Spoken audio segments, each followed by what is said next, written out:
This is the fourth video in this series. Previously, we solved preliminary papers of year 2013, 14 and 15. You can find that video in the playlist. So in this video, I'm going to solve UPSC Civil Service Preliminary Examination 2016 GS2 paper, also known as CSAT paper. Except for the comprehension type, all other questions will be fully solved. In this paper, we have 19 questions in the reasoning and analytical ability category and 34 questions in general mental ability category. So I will focus on detailed solution so that anyone new to the CSAT will find it helpful. So I hope this video will be helpful to many. If you find it helpful, share with your friends. Okay. Let's take up the first question, Q1. So before reading the entire question, just a tip. The key to answering such question is to break down the long sentence into short ones in the shortest time possible. So while reading itself, you can just start noting down the statements into smaller forms. So I will do that right now. We'll see A ate grapes and pineapple. So we'll just check the question. In the light of the above facts, it can be said that the cause of the sickness was. Okay, that is the question. So now we will read the question. A ate grapes and pineapple. So instead of writing grapes and pineapple, I will just note down the first letter of the fruit. Even that can save some time in the exam. Okay, so B ate grapes and orange. Grapes and orange. You could write two letters in case if there is two fruits with starting with the same letter, in case grapes and orange. So C8 oranges, pineapple and apple. Oranges, pineapple and apple. Okay, and D8 grapes, apple and pineapple. So grapes, apple and pineapple. Okay. After taking fruits, B and C fell sick. In the light of the above facts, it can be said that the cause of the sickness. So B and C were the people who fell sick. So the common fruit they ate is orange. So that is so if B and C fell sick, only B and C fell sick. That means some fruit ate that B and C ate got them sick, and others haven't test that fruit also. So if you see, orange is that fruit. So orange is the correct answer. D is the correct answer. Solution to question 1 is D. Moving on to the next question, question 2. Consider the following statements. 4 statements are given. The question is, which one of the following conclusion may be true in the light of the above facts? So we have to assume these 4 are facts and we have to find out the conclusion. Anyway, we will read the statements. The rate of population growth is increasing in the country. So population growth is increasing. So we will assume that is true. Then second statement, the death rate is declining faster in the country compared to birth rate. So death rate is declining faster. So is declining faster. So I'll just put than birth rate. It's not exactly like this. It is declining faster compared to the birth rate. So we can assume birth rate is also declining, but death rate is declining faster than the birth rate. Okay. Then the third statement is the birth rate is declining faster in the country compared to death rate. So if you see, third statement is a contradictory statement to statement 2. Both cannot be true. There has to be some mistake while preparing the question, or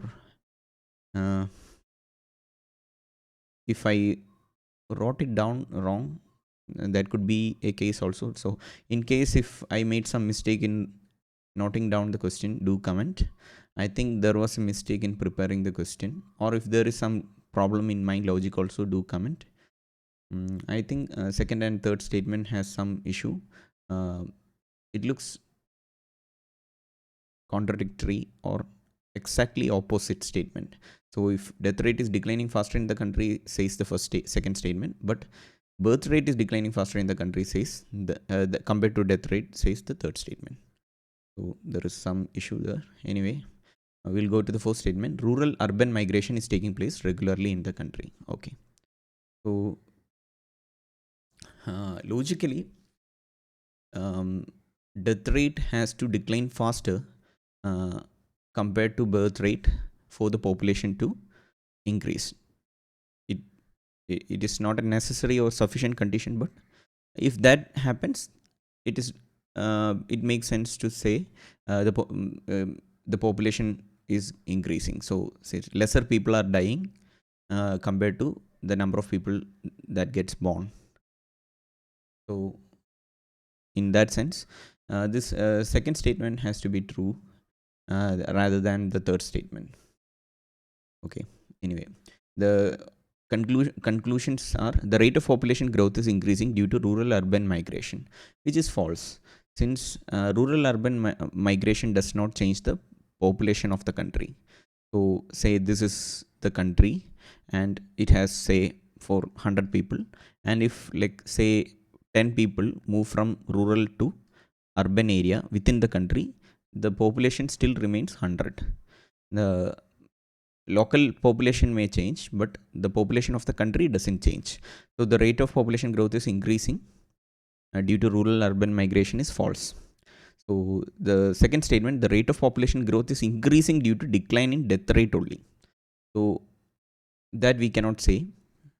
Here the death rate is declining. It is said when compared to birth rate, death rate is declining faster. So that is the data that is given here. So we cannot say B is correct. The rate of population growth is increasing due to increase in birth rate only. So we cannot conclude from the given statement that the rate of population growth is increasing due to increase in birth rate only. So that we cannot conclude. The rate of population growth is increasing due to faster decline in death rate than in the birth rate. That we can say from the statement 2. The rate of population, and from statement 1 it is the population growth is increasing only.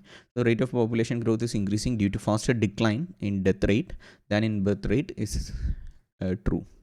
So out of these 4 statements, D is the most probable answer for following conclusion, most probable conclusion we can make out of the 4 statements. So there is some contradictory thing going on here between statement 2 and 3. So yeah, if you have more clarity on that, do comment. But otherwise we can go with option D as the answer, as the solution to question 2. So D for question 2. Next question, question 3. A person X was driving in a place where all roads ran either north, south, or east, west, forming a grid. Roads are at a distance of 1 kilometer from each other in a parallel. Sorry. He started at the intersection of 2 roads, drove 3 kilometer north. So we'll just start here. I'll just, so 3 kilometer north.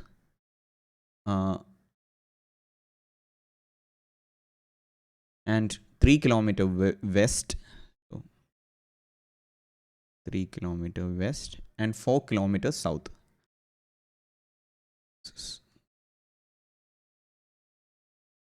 is 3.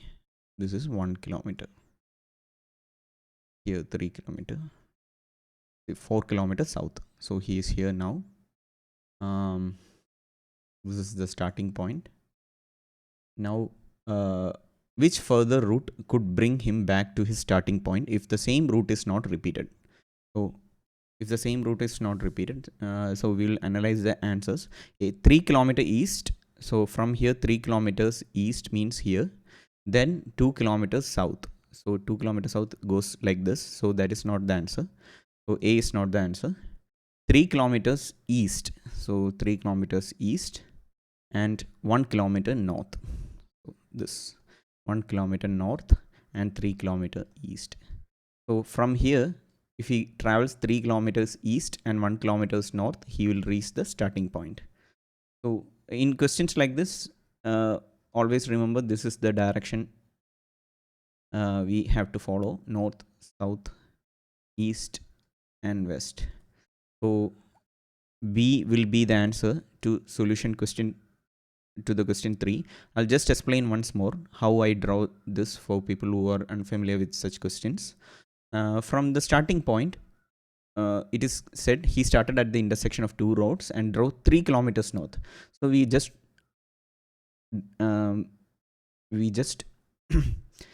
draw a 3 kilometer north direction, in the north direction. So this direction. So then 3 kilometers west. So west is moving to left. So 3 kilometers left we moved. So we reached here. So this is the first point. So we reached second point, and from there 4 kilometers south. So in the bottom direction. So 4 kilometers south. So we reached the third point. So this is where he's right now. So as you can see, to reach the start point, which is this, he have to travel 3 kilometers east in this direction and 1 kilometers north. So that option is 3 kilometers east and 1 kilometer north. That is B, option B. That is how we get option B. So solution to question 3 is B, option B. Next question, question 4. Consider the following statements. We shall go either for a picnic or for trekking. Which of the following, if true, would falsify this claim? So 4 statements are given. We go for a picnic but not for trekking. It does not falsify this statement. The given statement is of the form A or B. So here A is going for picnic or going for trekking. So for this statement to be falsified, we should have something like not A and not B. That is, we shouldn't go for either we shouldn't go for picnic and we shouldn't go for trekking. Only then this statement will be falsified. I'll show you how. We go for picnic but not for trekking. So if this is true, we are still going for picnic. So the given statement, we shall go either for a picnic or trekking, is even true then. So A and this given statement are not contradicting. So it does not falsify. So statement B is activities such as picnic and trekking are encouraged by the health authorities. If B is true, say B is true, then that doesn't contradict with the given statement. We shall go either for a picnic or for trekking. B is a random statement that does not have anything to do with the given statement. So B is also not the answer. So we'll see C. We go for trekking and not for picnic. So in this case also, we are going for B. We are going for B. So this does not falsify. We shall go either for picnic or for trekking. So if you look at D, we do not go either for picnic or for trekking. So if D is true, then we shall go either for picnic or trekking becomes false, will be contradicting. So a D statement says we are not going for both picnic or trekking. So in the given statement says we shall go for either one of this. So that is contradicting with we are not going with any of it. So D will be the answer. So in such question, we just what we have to check is we just put two statements together and see if it is contradicting to each other, or if by making the given statement true, does that make the given this statement false? So by checking that, we can see whether any of this following statement falsify this claim. I hope you understood. Here it is A. We shall go for either A or B. So only statement that will contradict this is, we shall not go for either A or B. That is not A and not B. If we say a statement like this contradicts with this. So that is what we used here. We do not go either for picnic or for trekking. Solution to question 4 is D. Solution D. Next question, question 5. There were 50 faculty members comprising 30 males and the rest females. No male faculty member knew music, but many of the female faculty members did. The head of the institution invited 6 faculty members to a tea party by draw of lots. At the party, it was discovered that no member knew music. The conclusion is that. Okay, so the given information is out of 50 people, out of 50, 30 were males and 20 were females, and it is given 30 males. Of these 30 people, none knew music, so no music. So here some knew. We are not given exactly how many. Some knew, some knew music. That is the only information given. So some 6 people are selected out of this 50 people. We don't know how many males or how many females. Just 6 people are randomly selected, and these 6 people didn't knew music. So from this, what conclusion can we make is the question. So let's see the conclusions. A, the party comprised male faculty members only. So 6 people are the people, party people. So the party comprised male faculty members only. That we cannot say, since the reason is here it is only given some new music. Say randomly, let's say 10 people knew music and 10 didn't know. So these 6 people can come from this 10 people, 10 female members who doesn't know music.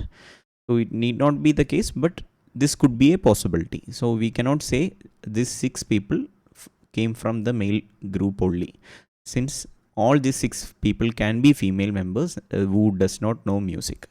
It is not given that all the female members know music, so we cannot say that. So option A is wrong. Option B is the party comprised only those female faculty members who could not give renderings in music, which can be a possibility, but we cannot conclusively say that. The reason is the 6 people may come from this 30 male people. So since we know that none of the male people know music, if we randomly select 6 male people, then also that 6 people, the 6 party people doesn't know music becomes true.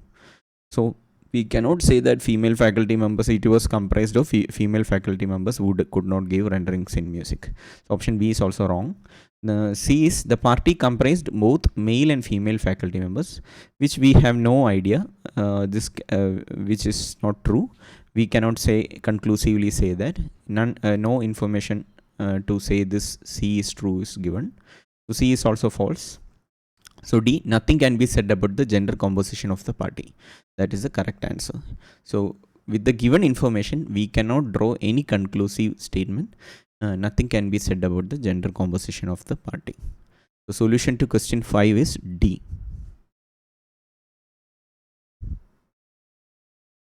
Question number 6. 5 people A, B, C, D and E are seated about a round table. Every chair is spaced equidistant from the adjacent chairs. Then 3 statements are given. C is seated next to A seated 2 seats from D, B is not seated next to A. On the basis of above information, which of the following must be true? Then 3 statements are again given. D is seated next to B, E is seated next to A, D and C are separated by 2 seats. Select the correct answer using the code given below. So this is the question. So we have to draw out the entire configurations to analyze these 3 given statements. So we'll fill in the information. So it's a round chair and adjacent, equidistant. So we'll this will be our, will just draw one configuration. HR will be here, HR will be here, HR will be here, HR will be here, HR will be here, and something like this. Configuration is something like this. So in the exam hall, you don't have to draw the squares and all. You can just go in with filling with the alphabets directly. So we'll just see how that can be done. In the first option, it is C seated next to A. So since there is no alphabet filled in, we can randomly choose one seat and start filling. C is seated next to A. We'll just fill in C first. So C, and then it could be here, here. Okay. We don't know whether A is here or A is here. Since it is only given C is seated next to A, this position and this position can, A can take place, this position and this position. So we don't know that.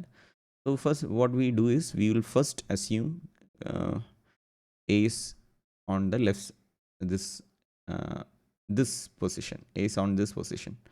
So we will take that as case 1, A, and we don't know the seat, empty seat, empty seat, empty seat. So this is case 1. Now we'll, case 2 is A is here. We'll deal that later.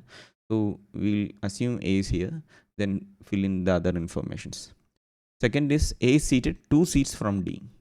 A is seated 2 seats from D means there is only one person between D. So it will be like A, someone, D. Whether it is in clockwise direction or anti-clockwise direction, we don't know. So there are two possibilities. D can be either here, or when you look like this, there's only one person between A and D. So similarly, if you look like in this direction, you will D can be here also. So we don't know in which direction. So these two are possibilities when it is only said A is seated 2 seats from D. Okay, so we'll again split this into 2 cases. I'll just,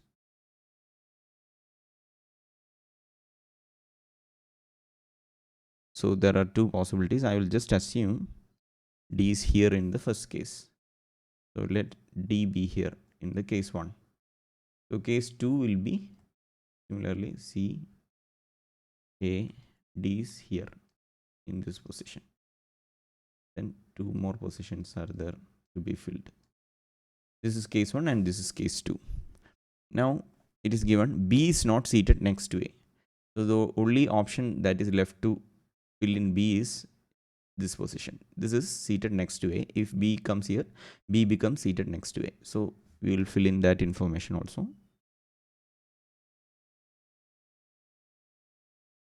So B is filled in case 1. Similarly, if you look at case 2, the only option that is left for B is here.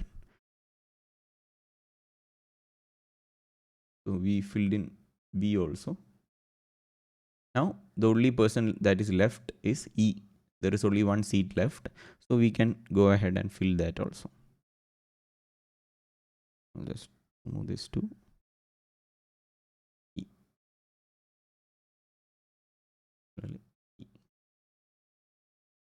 We got our 2 scenarios.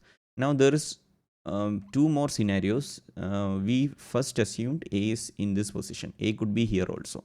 Since this is circular arrangement and every statements are will become symmetrical if you look at it. So when you so instead of going through all the statement again, we can easily write A. We assume A is here. Then we just have to see which all elements are connected to which all. So C is connected to B. So this becomes symmetric. So A is connected to E. So we can write E here. B is connected to D. This is third case. So this case also possible with the given information. And fourth case will be symmetric to this. So which is C, A here, D here, and A is connected to E. So A is connected to E is connected to B, is connected to D. So this is also possible. So in total, there are four scenarios possible with the given information. Now we will see on the basis of above information, which of the following must be true. D is seated next to B. So if you see, D is always seated next to B in all these four scenarios. So one is true. So second is E is seated next to A. E is seated next to A in 1 and 2. E is seated next to A. So in all four scenarios, E is seated next to A. So 1 and 2 is true. Now third statement is D and C are separated by 2 seats. So if you see one, D and C are separated by 2 seats in this direction. But in scenario 2, if you see, D and C are not separated by 2 seats. They are adjacent to each other. They are sitting next to each other. So in scenario 2, it fails. So we cannot say D and C are separated by 2 seats is true in all scenarios. So 3 becomes false. So the correct answer is B, 1 and 2 only. So it's little time consuming question since we had 4 scenarios. So the time spent is not as worth for the mark we get. There is only one question. There is no follow-up questions. So yeah, but if you can quickly draw this, if you know the concept, you don't have to draw this. You will not take this much time to come up with the 4 scenarios. Anyway, so I hope you understood how we drew 4 scenarios. Whenever there is 2 possibilities, split it into 2 cases and draw each case separately and see whether all the statements applies to all the scenarios. Okay. Solution to question 6 is B, 1 and 2 only. Next question, question 7. There are 5 hobby clubs in a college: photography, yachting, chess, electronics, and gardening. The gardening group meets every second day. The electronic groups meets every third day. The chess group meets every fourth day. The yachting group meets every fifth day. And the photography group meets every sixth day. How many times do all the 5 groups meet on the same day within 180 days? So this is a classic question that just ask for the LCM, is just asking for the LCM. So if you are not very familiar with the concept of LCM and finding LCMs and all, I'll just pin a video in the description. Just watch it so that you will be more comfortable with such questions. So here, since the gardening, I am just going to write every group with their first letter. Gardening group meets every second day, and the electronics group meet every third day, and chess group meets every fourth day, and yachting group meets every fifth day, and photography group meets every sixth day. So if you find the LCM of these numbers, you will get the day at which they meet together. So LCM of 2, 3, 4, 5, 6, you will get here 4 into this is 4 into 3, which has 6, and we need one more 5. So this is 60. So LCM of this number is 60. So on 60th day, so if you assume they meet at the first day, after 60 days they will meet together. So 61st day they meet and similarly another interval of 60 they meet again. So 120 plus 60, which become 121st day, they meet again, and the next meeting comes at 181. So since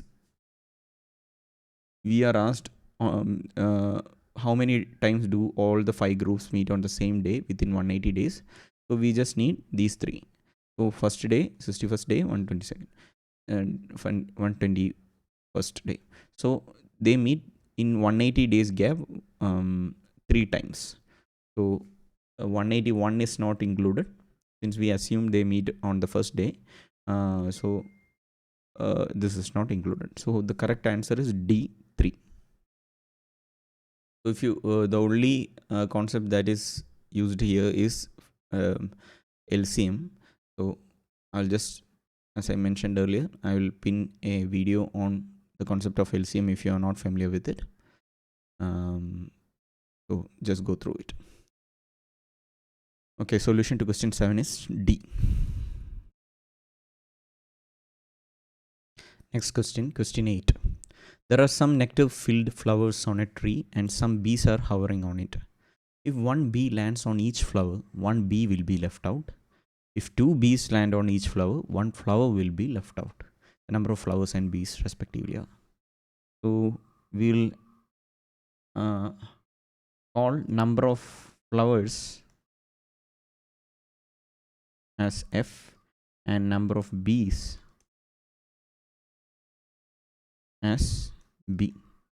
The first information is if one bee lands on each flower, the one bee will be left out. So to explain that, say there are 4, I'm randomly assuming there are 4 flowers, and if one bee comes and sit in each flower,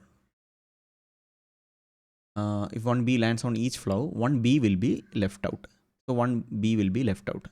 So if F is the number of flowers, we can see that the relation becomes number of flowers, number of bees is equal to flower plus 1.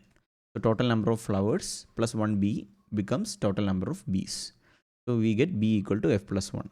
This is our first equation. So second one is if 2 bees land on each flower, one flower will be left out. So again we assume there is number of say 4 flowers and there are 2 bees landing on each flower. Then one flower will be left out. So the equation becomes so F minus 1, which is this number 3 into 2, we get total number of bees. This is our second equation. So if you open up the second equation, we have 2F minus 2 equal to B, and if we use 1, B equal to F plus 1, we have 2F minus 2 equal to F plus 1, or rearrange we get F equal to 3, and using 1 we have B equal to F plus 1, so or B equal to 3 plus 1, which is 4. So we get total number of flowers as 3 and total number of bees as 4. So the number of flowers and bees respectively are 3 and 4. So solution is C. So solution to question 8 is C, 3 and 4. Next question, question 9. Directions for the following 5 items. Consider the following information and answer the 5 items that follow. There are 5 persons in a group, P, Q, R, S and T. The group has 1 doctor, 1 lawyer and 1 artist. Let me just write that down. 1 doctor, 1 lawyer, 1 artist. Okay. P and S are unmarried students. So first information, P and S unmarried and students. So we know that. Now T is a man married to one of the group members. So just like in the previous relationship problems, I will be using some notations here. I will just go through it quickly. Whenever there is a male person, I will represent that person using a square box. That is, if I write a square and put A inside, it means A is a male person. And if if I put B and circle it, it means B is a female person. So this is a notation I use. I'll just you can use your own notations. So in such question, it is always useful to have such notations so that we can quickly draw figures and make sense and break down the big sentences into small diagrams that we can use to quickly solve the answers.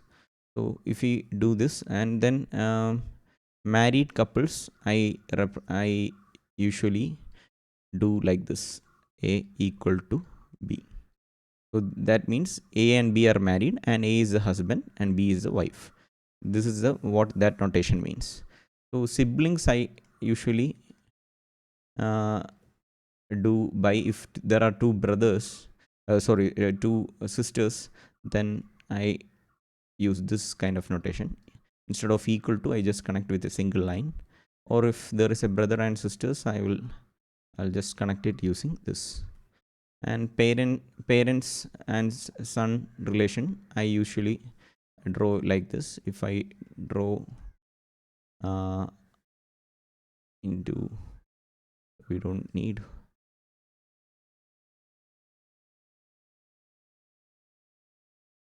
sorry, C D. If I draw like this, it means C and D are C and D are brothers. A is the father of C and D, and B is the mother of C and D. So such notations, you can come up with such your own notations, no problem. So I will be using such notations in relationship problems. So in case if I have missed out any, I will explain it while I draw such notations. So here it looks like we don't need much of this notations. So but in big problems, in family problems, having such notations come in handy. So okay, anyway, so it is given T is a married man to one of the group members. So second information is T is a married man and is married to some person in the group only, but we don't know who. And it is given Q is the brother of P. So 3 Q Q is the brother of P. So Q is a male person and is a brother of P. So we don't know the gender of P. We just know Q is the brother of P. And is neither doctor nor an artist. So here, since P and S are unmarried students, the rest of the group, some Q, we have Q, R and T. So these people, there should be a doctor, lawyer and artist among these three people. So it is given Q is neither doctor nor artist. So Q has to be the lawyer. So we have Q is the lawyer. We got Q as lawyer. Since Q, these three people should be either doctor, lawyer or artist, and Q is not a doctor or an artist. Q has to be the lawyer. And it is given R is not a doctor. Q is already lawyer. Now only two professions left, that is doctor and an artist. So R is not a doctor, that means R is an artist. So we'll just use that for R. R is an artist. So but here, as you can see, T and S are unmarried students. So there has to be a couple among Q or T, and it is given T is married man to T is married to a person in this group only. So T is married either to Q or R. So but we already know that Q is a male person. So T has to be married to R. So we have that information also. T is R. So we have artist, and since the only job T has to be doctor. So among doctor, lawyer, artist, we got Q as lawyer and R as artist. So the only profession left is T as doctor. So we got T as doctor. So T is doctor, married to R. R is an artist, and Q is a lawyer. And P and S are unmarried students. We don't know their gender. So we got all the information to answer the questions. I will just use this information that we wrote. First, we need the first three one only. We'll take, since I already wrote R as an artist here, so these three information will be used to solve the questions. So we will take up the 5 questions. There are 5 questions that follows. So we will take up one by one. So first question is, who is the doctor? So I will just paste the information we got earlier to here and see. The doctor is T A. So we have A as the answer. T is our doctor. So we will take up next question. Who is the artist? So we'll just, sorry.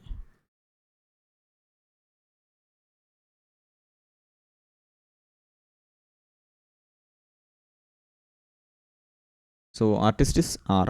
As you can see, we already got R as our artist. So C is the right answer. Who is the artist? R. So let me just do one thing. Okay. We'll go to the next question. Who is the spouse of R? So we already have T and R are married people. Spouse of R is T. So we get B. Sorry.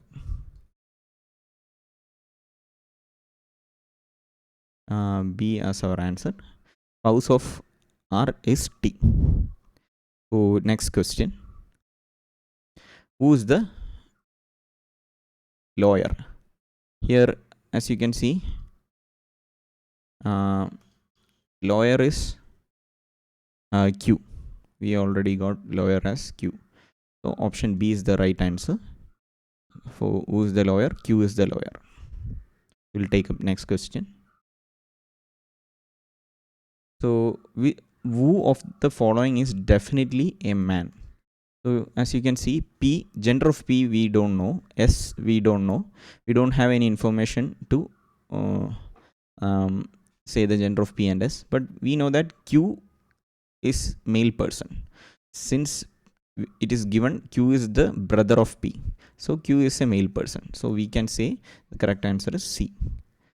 Question 13, C is the solution.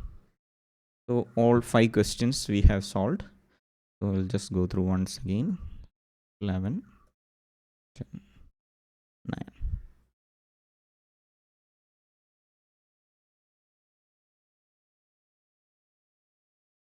Let me just, okay, 13.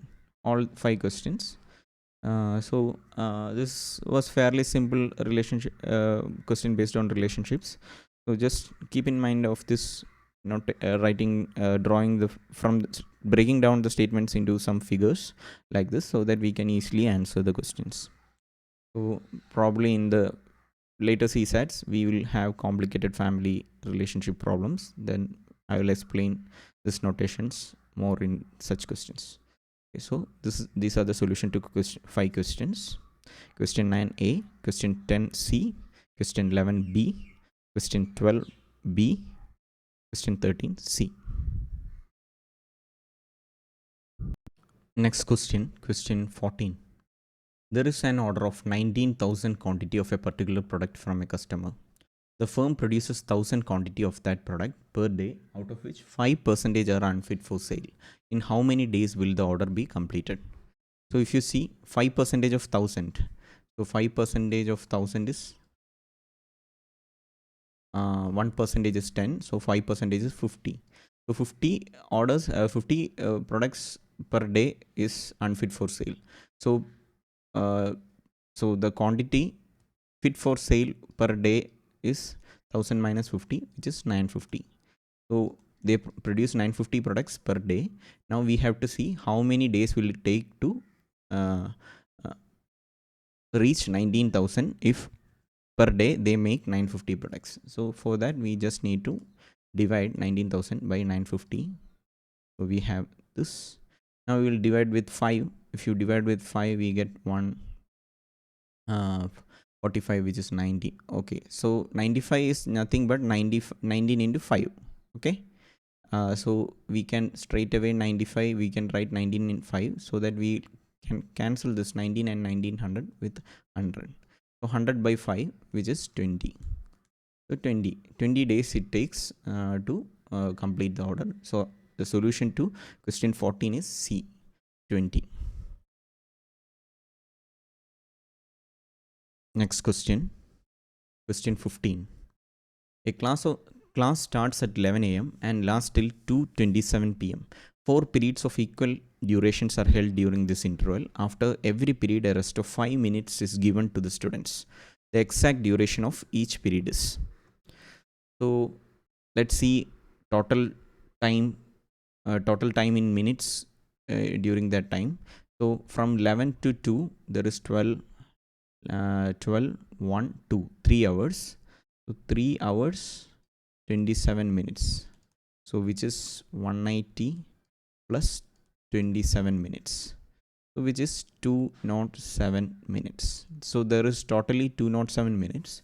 Then there is P1 and a 5 minutes interval. Then P2. Then a 5 minutes interval. P3. Then a 5 minutes interval. Then P4. So 4 periods of equal minutes. So there is an interval of 5, 5, 5, 15 minutes. So 207 minus 15 is 7 minus 5 is 2. 10 minus 1 is 9. 192. 192 minutes. So we have 4 periods with 192 taking 192 minutes. So time exact duration of each period is each period becomes 192 by 4, which is 4 into 4, 16. 16 is gives 32. 32 is 8. 48. So 48 minutes. So the solution is A, 48 minutes. So it's a fairly simple question. So, yeah. The exact duration of each period is 48 minutes. Solution is A. Next question. Question 16. 4 friends A, B, C and D needs to cross a bridge. A maximum of 2 persons can cross it at a time. It is night and they just have one lamp. Persons that cross the bridge must carry the lamp to find the way. A pair must walk towards at the speed of the slower person. After crossing the bridge, the person having faster speed in the pair returns with the lamp each time to accompany another person in the group. Finally, the lamp has to be returned at the original place and the person who returns the lamp has to cross the bridge again without lamp. To cross the bridge, the time taken by them is as follows: A 1 minute, B 2 minutes, C 7 minutes and D 10 minutes. So since this is a fairly simple question and with so many restrictions, there is a similar question that appears in interviews and all, which is more complicated than this. But here it is very simple. No matter how you approach, you will get at one simple answer. So I'll just show you how. A is 1 minute. I'll just note down. B 2 minutes. C 7 minutes and D 10 minutes. So say there is this is the bridge. This is the bridge. In people are A, B, C, D are standing here. Okay.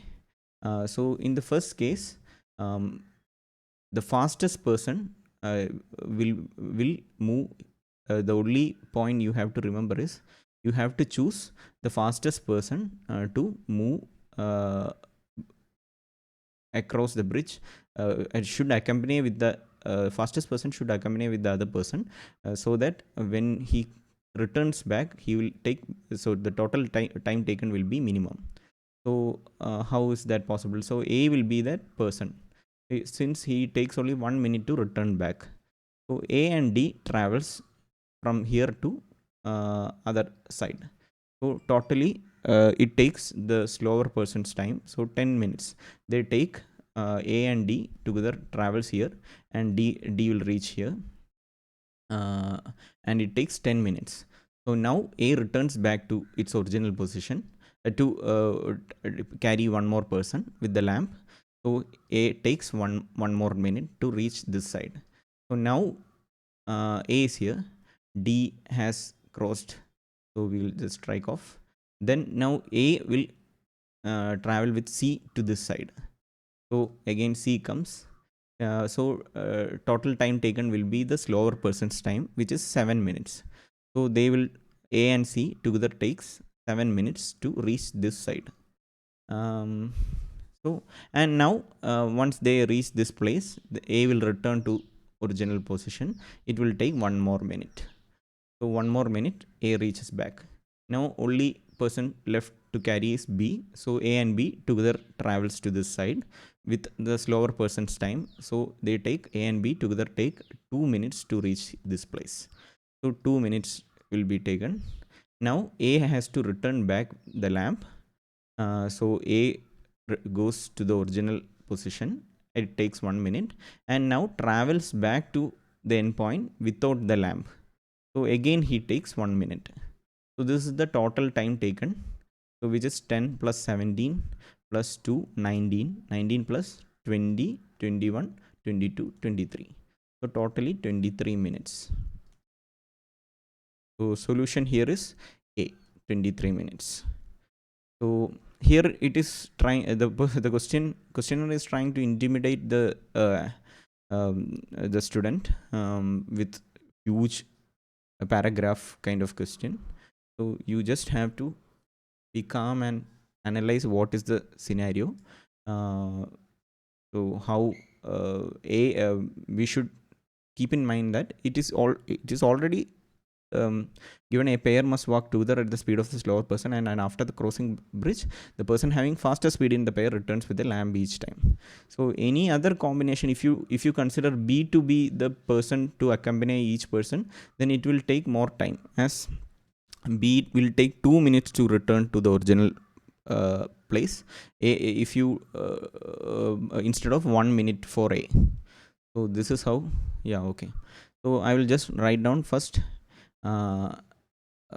for people who are still confused. First, A and D travels together to the other side. Takes 10 minutes to A return. 1 minute. Then A and C travels to the other side, 7 minutes. Then 4, A returns, which is 1 minute. I'll just, so 5, A and B travel to the other side, 2 minutes. 6, A returns, 1 minute. 7, A travels, just alone A, without lamp he travels, so 1 minute. So total is 23 minutes. So this is how we get 23 minutes. Okay, so that is the solution to question 16. Solution is A, 23 minutes. Next question, question 17. 30 gram of sugar was mixed in 180 ml water in a vessel A. 40 gram of sugar was mixed in 280 ml of water in vessel B. 20 gram of sugar was mixed in 100 ml of water in vessel C. The solution in vessel B is, okay, so A is, so what we need is, we are comparing sweetness, so we need sugar per ml in each container. So 30 gram of sugar was mixed in 180 ml. So 30 in 180 ml. So per ml it has 30 by 180. 30 by 180 gram of sugar. So 30 by 180 for A, and B 40 by 280. 40 by 280, and C 20 by 100. 20 by 100. So here, as you can see, this is 1 by 6, and here it is 1 by 7, and here it is 1 by 5. So we have 1 by 6, 1 by 7, and 1 by 5. So since 1 by 5, C is the sweetest, we are comparing B with, so in the option, the solution in vessel B is sweeter than in C. That is wrong, since per ml C has more sugar. 1 by 5 is the higher value than compared to 1 by 7. So C is not sweeter than B, so A is wrong. Sweeter than in A. So B, when you compare with C, again 6 is small, so 1 by 6 is greater, so it is not sweeter than in A, it is less sweet than in A. So B is also not the correct answer. So in as sweet as C, no, these are same, different. For per ml, they have different amount of sugar in it. So as sweet as in C is also wrong. So only option left is D. So that is the correct answer. Less sweet than in C. That is true. So 1 by 7 is less than 1 by 5. So it is less sweet, equal to less sweet. Sorry, less sweet. So option D is the answer. Solution to question 17 is D. Next question, question 18. In aid of charity, every student in a class contributes as many rupees as the number of students in the class. With the additional contribution of rupees 2 by one student only, the total collection is rupees 443. Then how many students are there in the class? So only one, so one student was asked to contribute rupees 2 more. So if you reduce 443 minus 2, we will get 443 minus 2 is 441. So which this 441, if x is the number of students, say that implies x, each person contributed x rupees. So that becomes x into x is equal to 441, or x square is 441. We want to find what number square is 441, which then we will get x. So as you can see, the last digit is 1. So even if you don't know 21 square is 441, you can simply check the number and see that the last digit to be, for the last digit to be 1, the number has to end with 1. There is only one option that ends with 1, that is B, 21. You can check if you want. 21 into 21, which is 21, 2 and 4. So 1, 441. So we have 21 square is 441. The solution to question B is 21. So I hope you understood. Each person contributes x rupees. So x into x is the total money they raised. So x square is 441. 441 we got by subtracting 2 from 443. Solution to question 18 is B. Next question, question 19. Anita's mathematics test had 70 problems carrying equal marks, that is 10 arithmetic, 30 algebra and 30 geometry. Although she answered 70% of the arithmetic, 40% of the algebra and 60% of the geometry problems correctly, she did not pass the test because she got less than 60% marks. Number of more questions she would have to answer correctly to earn a 60% mark is. So here it is just a question where we have to find the percentage, use the concept of percentages. So here 70 problems is the 70 is the total number of problems. Total is 70, and 60% we need to answer. Since every question has equal marks, 60% we have to answer to get the pass mark. So 60% is 10% is 7 into 6 is 42 questions we have to answer in total. So now we will calculate how many has Sanita's answered correctly. So it is given 70% of the arithmetic she has answered. So 70% of 10 arithmetic problems. So 10 arithmetic problems, 70. So 7 questions. So 10% of 10 is 1. 1 into 7 is 7 questions. So that is, she answered from algebra 7 questions. So algebra 7 question. Now sorry, arithmetic.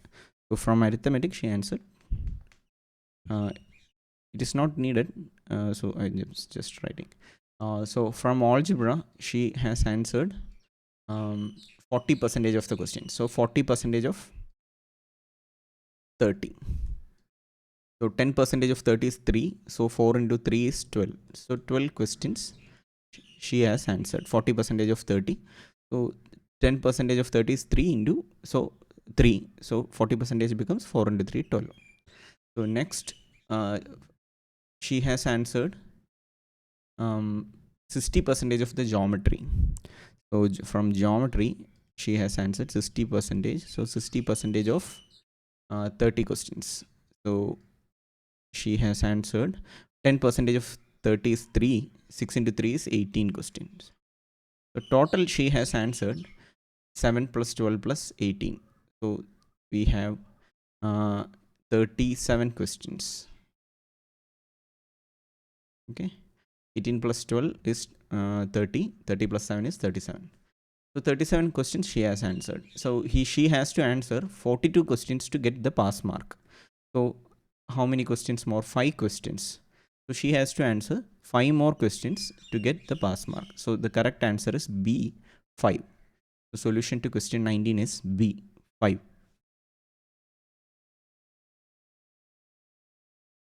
So next question, question 20.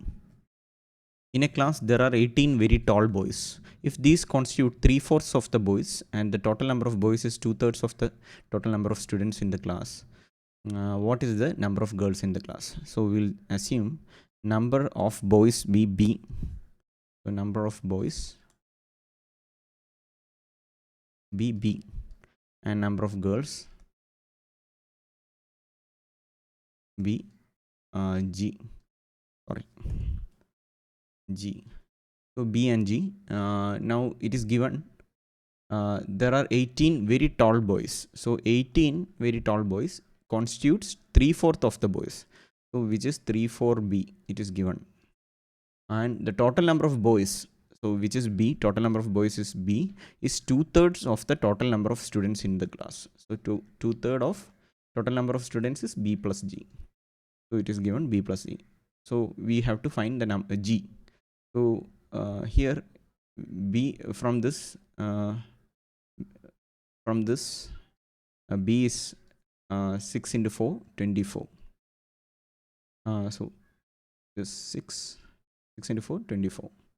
So now we have to find G from this. So 24 from this equation, 24 is equal to 2 by 3 into 24 plus G. So again 12 into 3 is 30. 6 is equal to 24 plus G, or G is 36 minus 24, which is 12. So we have number of girls as 12. The solution to question 20 is B, 12. Next question, question 21. Consider the following statements. Either A and B are of the same age or A is older than B. So we can write that statement as A is greater than or equal to B. This is our statement 1. Statement 2 is either C and D are of the same age or D is older than C. So statement 2 is D is greater than or equal to C. And third statement is B is older than C. So B is greater than C. It is given B is greater than C. So here the statements, let's analyze the statement. A is older than B, which is wrong. The question is which of the following conclusion can be drawn from the above statements.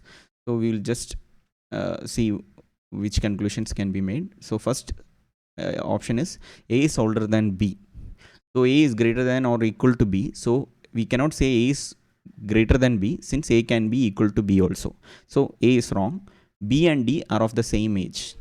So there is no information. So if it is given that B is greater than C, so definitely since B is greater than C, if you combine these two, B is greater than C,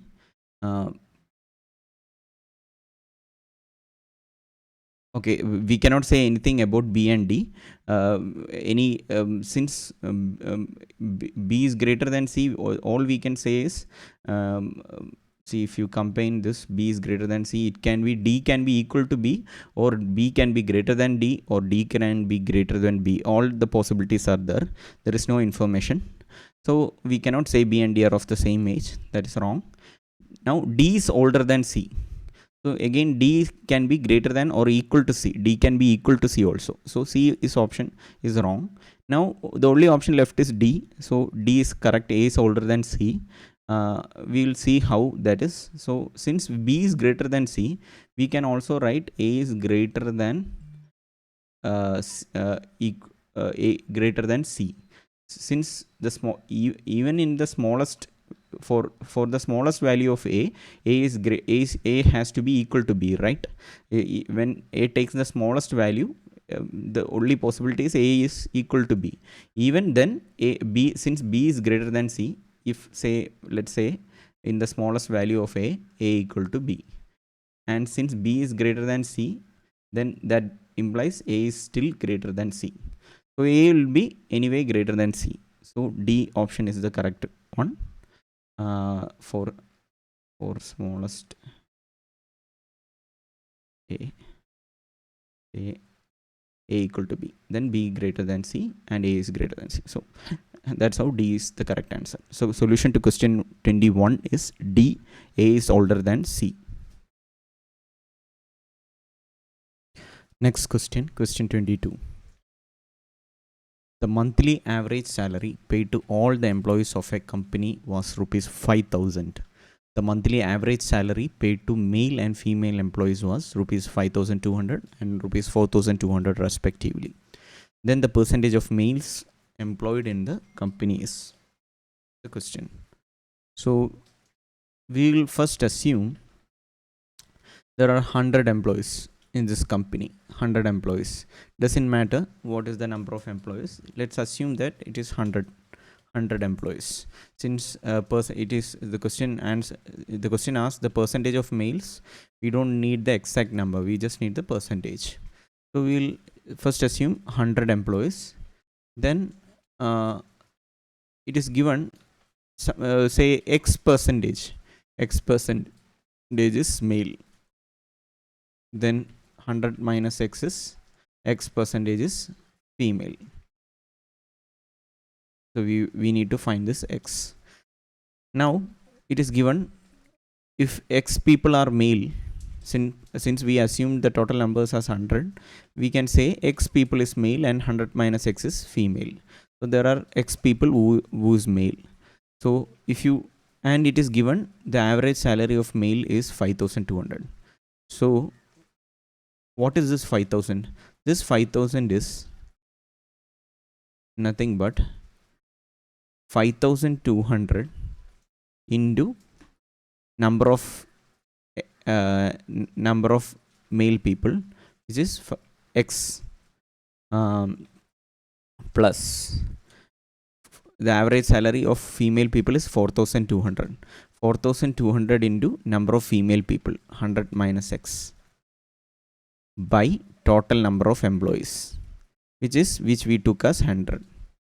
So if you find you should find X from this equation. So what does this give? 5,000 is equal to, if you take 52X, when you divide 5,200 by 100, you get 52X plus 42. This becomes 42 into 100 minus X. So 4,200 minus 42X. Or if you see 52X minus 42X is 10X. 10X is equal to 5,000 minus 4,200, which is 800. That gives X is equal to 80. So we get our answer to question 22 as B. Solution is B, 80%. Since X is the percentage of people, male people. So if you didn't understood this how this equation came, so average salary is total salary given out to all employees by number of employees.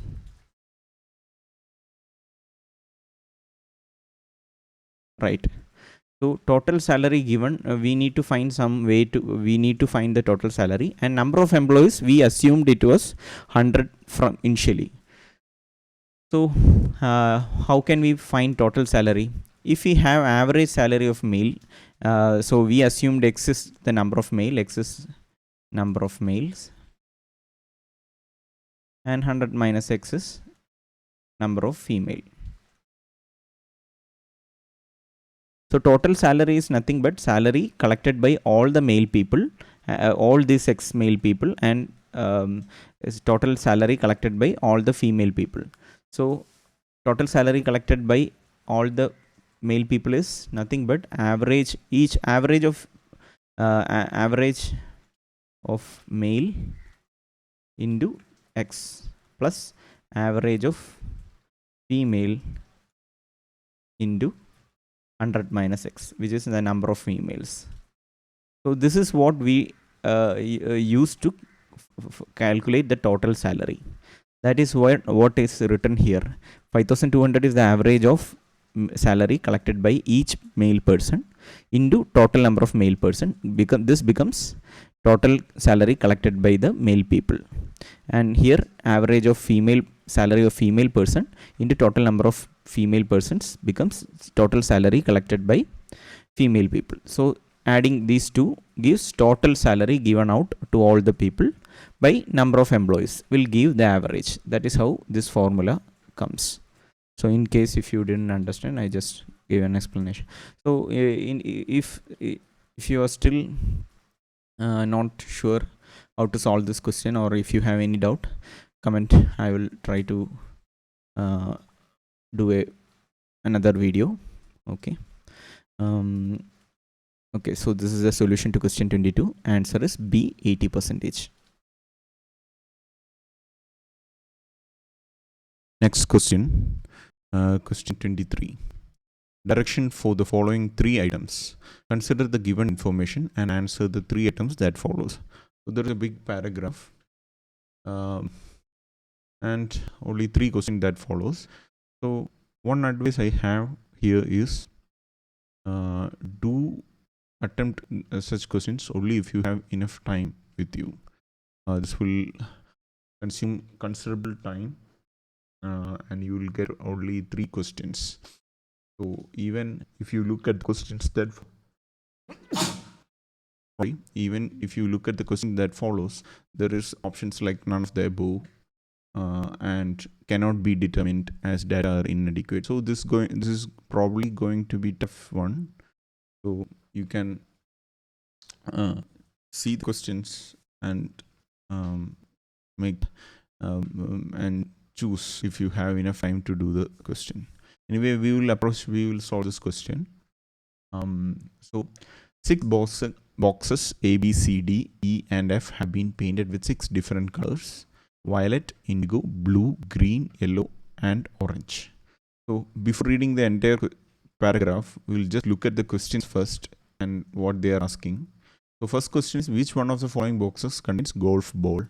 And second question is, which of the following statement is or are correct? And it is talking about which box is painted which color, and the football is in the which box of in the box of which color. So it's all about asking about colors. Okay, and so green and yellow and orange and arranged from left to right, not necessarily either kept or painted with the colors in the same order. So it is also talking not only about colors but also about the orders. So none of the questions is asking about the order in which they are kept. Probably we can skip that information. I'm not sure whether that information will come in handy to properly assign colors and games to each boxes. So we'll see.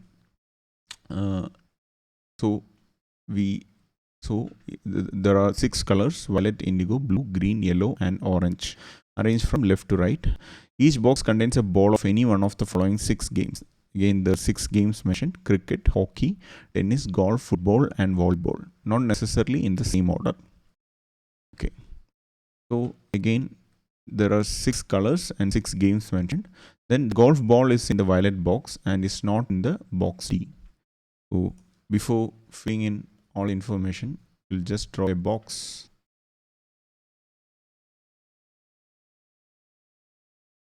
We'll give enough space for each box so that B, C, there are 6 boxes, D, E, 3, 4, 5, one more box, F.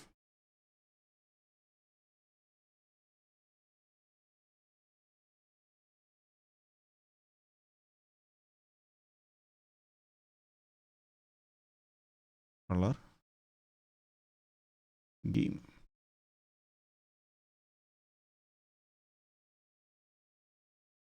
Okay, so we now we will fill in the information. The golf ball is in the violet box, so we'll just note down that information. Golf ball is in the violet box and is not in the box D. So it's not in the box D. It's not in the box D. That is given. So to D, we know there's no golf. Okay. And then the box A, which contains tennis balls, orange in color.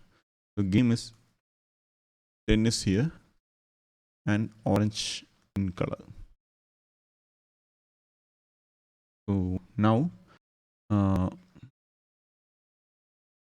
the box A, which contains tennis ball, is orange in color and is at the extreme right. So from left to right, we will number 1 to 6. So that means A is at the 6th position. We are not sure, as I said, none of the question asked about the position. We are not sure whether this information will be useful. Anyway,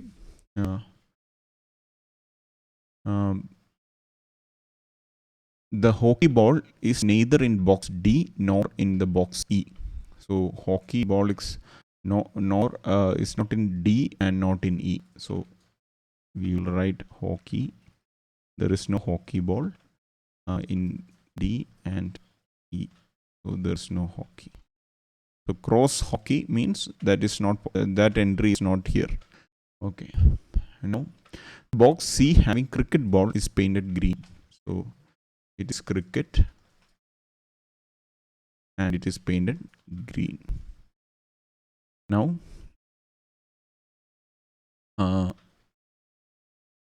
the hockey ball is neither in the box painted blue nor in the box painted yellow. So just we'll write down that information. Hockey, not yellow, neither in the box neither hockey ball is neither in the box painted blue nor in the box yellow. So, not blue. Okay. Now the box C is fifth from right. So fifth from right means 6, 5, 4, 3, 2. So C is in position 2. And next to B. So B is next to C. So either position 1 or position 3. We are not sure. Okay. Box B contains volleyball. So it is given box B contains volleyball. Okay. The box containing the hockey ball is between the box containing golf ball and volleyball. So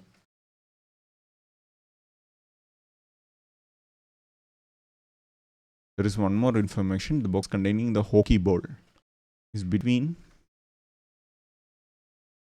boxes containing golf ball and volleyball. So we have not.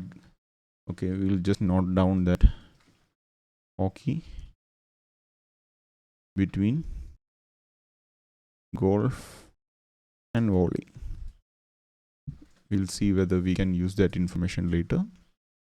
So if you see, already 3 games are filled in, and out of these 3, tennis, volleyball, cricket. All three won't be here also. So golf, hockey, tennis, volleyball, cricket won't come in the D. So only one is left, which is football. So if you see, tennis, volleyball, and cricket balls are already assigned, and here if you see D, golf, hockey will also cannot be assigned. So the only option left for option D is football. So we'll just fill in that. Here it is football.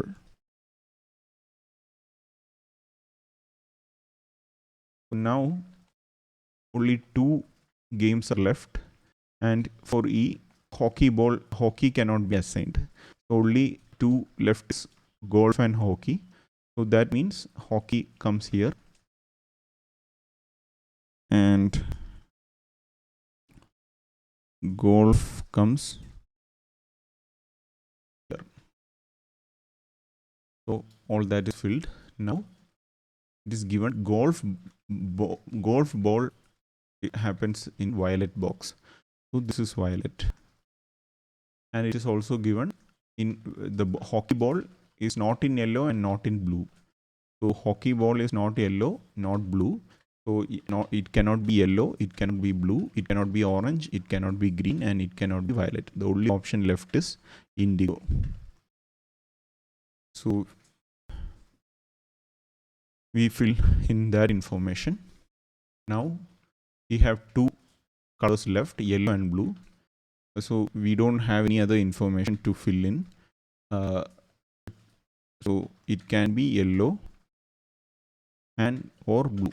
We don't know. This could be yellow or blue.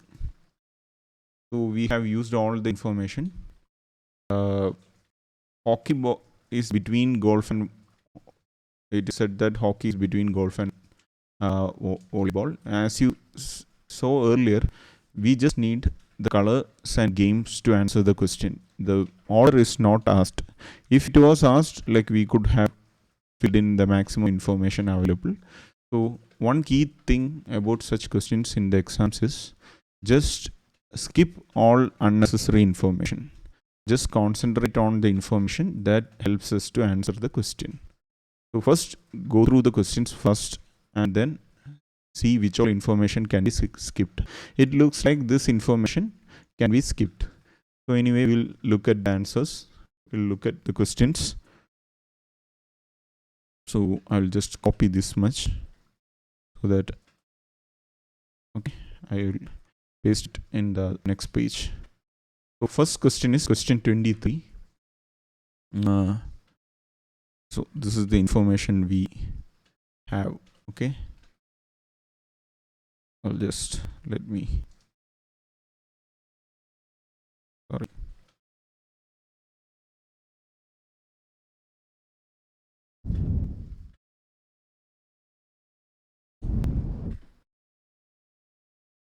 Nice. Okay, I'll just,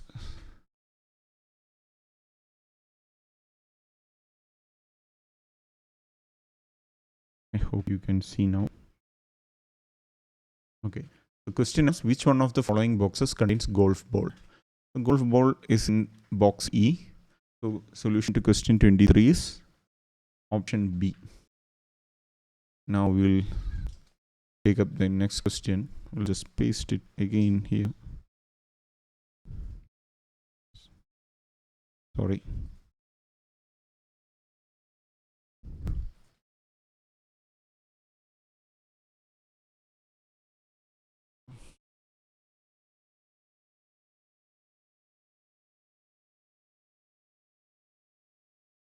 The next question is, which one of the following statement is or are correct? So we have this. We have our box which we filled.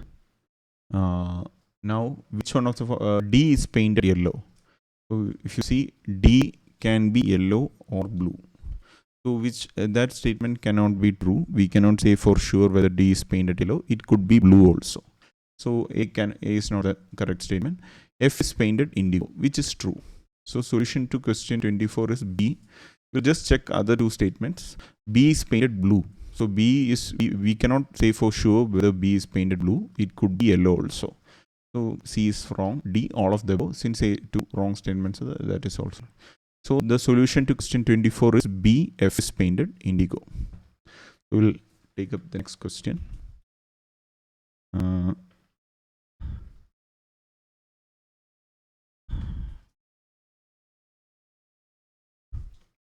So the football is in the question is, sorry, question is, football is in the box of which color? So if you see, football is can be either yellow or blue. We don't have enough information to say for sure which box, which color does D has. D is the football box, so it can be yellow or blue. So the correct answers here cannot be determined as data is inadequate. So solution to question 25 is C. So we have answered all the three questions. I'll just go through again. So these are the so as you can see, some of this information was totally useless, just like position. The positions, writing down the position was useless. This last information, hockey ball is between golf and volleyball, was useless. So we filled in the entire box one by one. So it took in us good time, and when there is exam pressure, it will be very difficult. That's why I said only 3 questions are there. You do such big questions only if you have enough time at your hand. So yeah, we have answered all 3 questions. So solution to question 23 is B, E, and solution to question 24 is B, F is painted indigo. And question 25 solution is cannot be determined as data are inadequate. C, option C.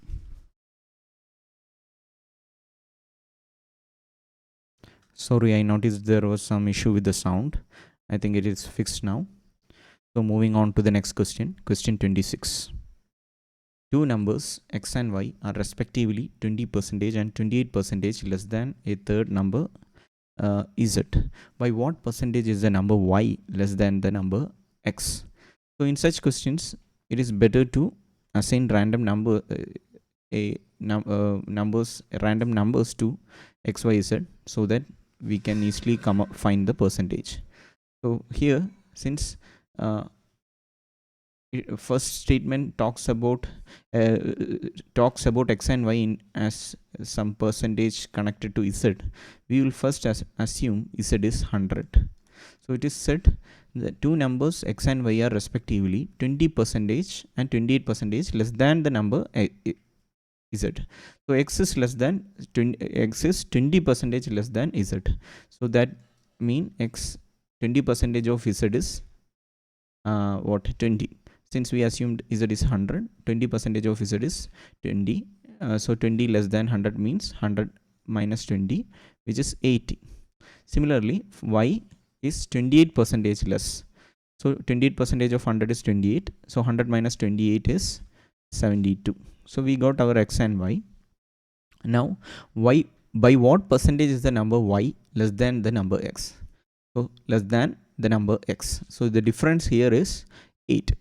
So so y is 8 points less than 8 points less, and percentage, to calculate the percentage, we have to divide it by the value of x, which is 80, that is 10%. So y is 10% less than the number x. So answer here is, solution to question 26 is B. So just keep one thing in mind. Whenever there is when a question says us a what percentage a is less than b, our base has to be b. So the difference, so a is less, when someone asks percentage of a less than b, so the difference by our base should be b, less than b. So what comes after less than should be our base. Here it should not be 72. Even if you put 72, you will get a different answer. So just keep that in mind. So here, solution to question 26 is B. 8 is 10% of 80. That is why 10%. Solution to question 26, B, 10%. Next question, question 27. A daily train is to be introduced between station A and station B starting from each end at 6 a.m. Journey is to be completed in 42 hours. What is the number of trains needed in order to maintain the shuttle service? So there is one, we'll just note down, there is one point, starting point A and end point B. So first train starts at 6 a.m. and since we need shuttle service, what that means is from both A and B, every day there should be one train at 6 a.m. So on second train starts from B to A at 6 a.m. So it takes more than 1 day to reach B. So 2 days means 1 day is 24 hours and 2 days means 48 hours.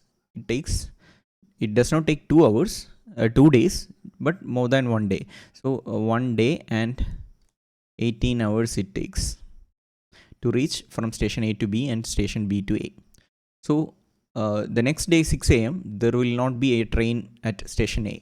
So we need to deploy the train 3 towards B from here.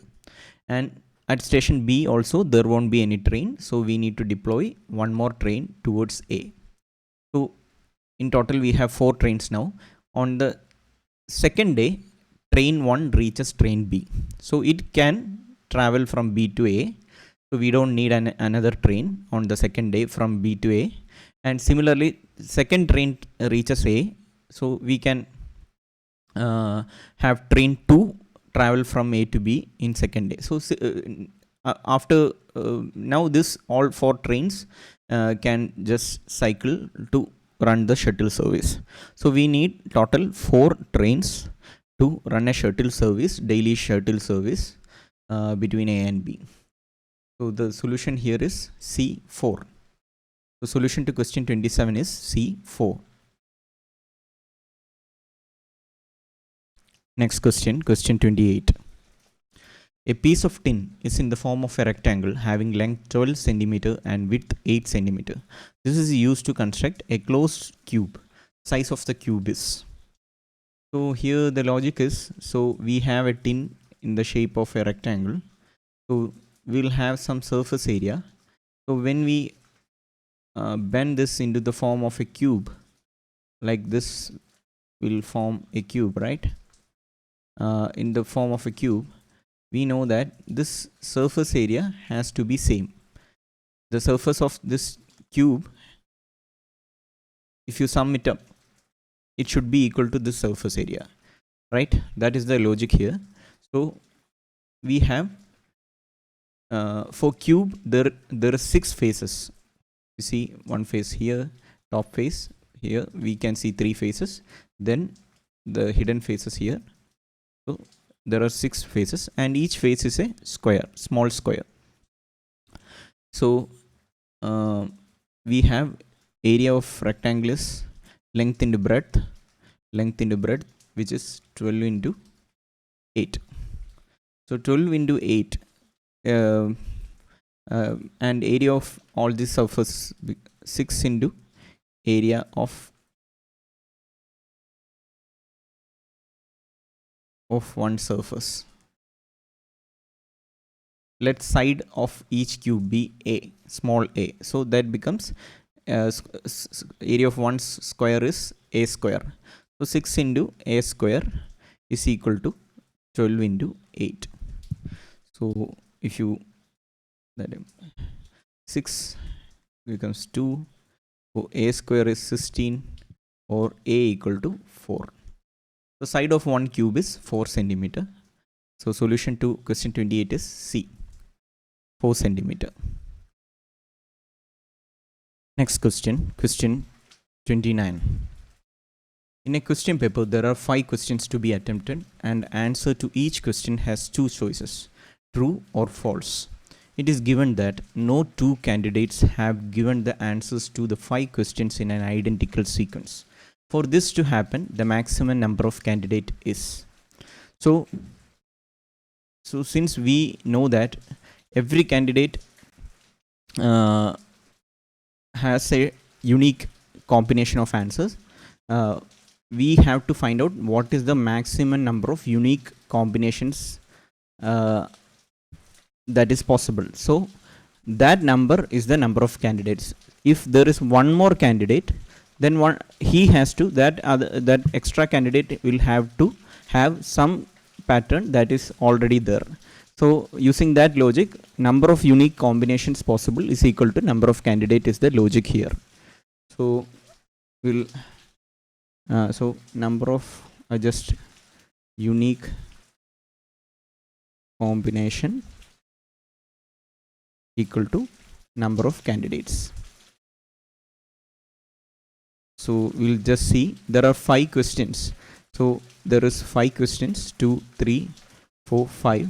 Each question has either true or false possibilities. So 2 possibilities, 2 possibilities, 2 possibilities, 2 possibilities, 2 possibilities. So total number of combinations that is possible is product of this 2 into 2 into 2 into 2 into 2, which is 2 into 2, 4, 4 into 8, 8 into 16, 16 into 32.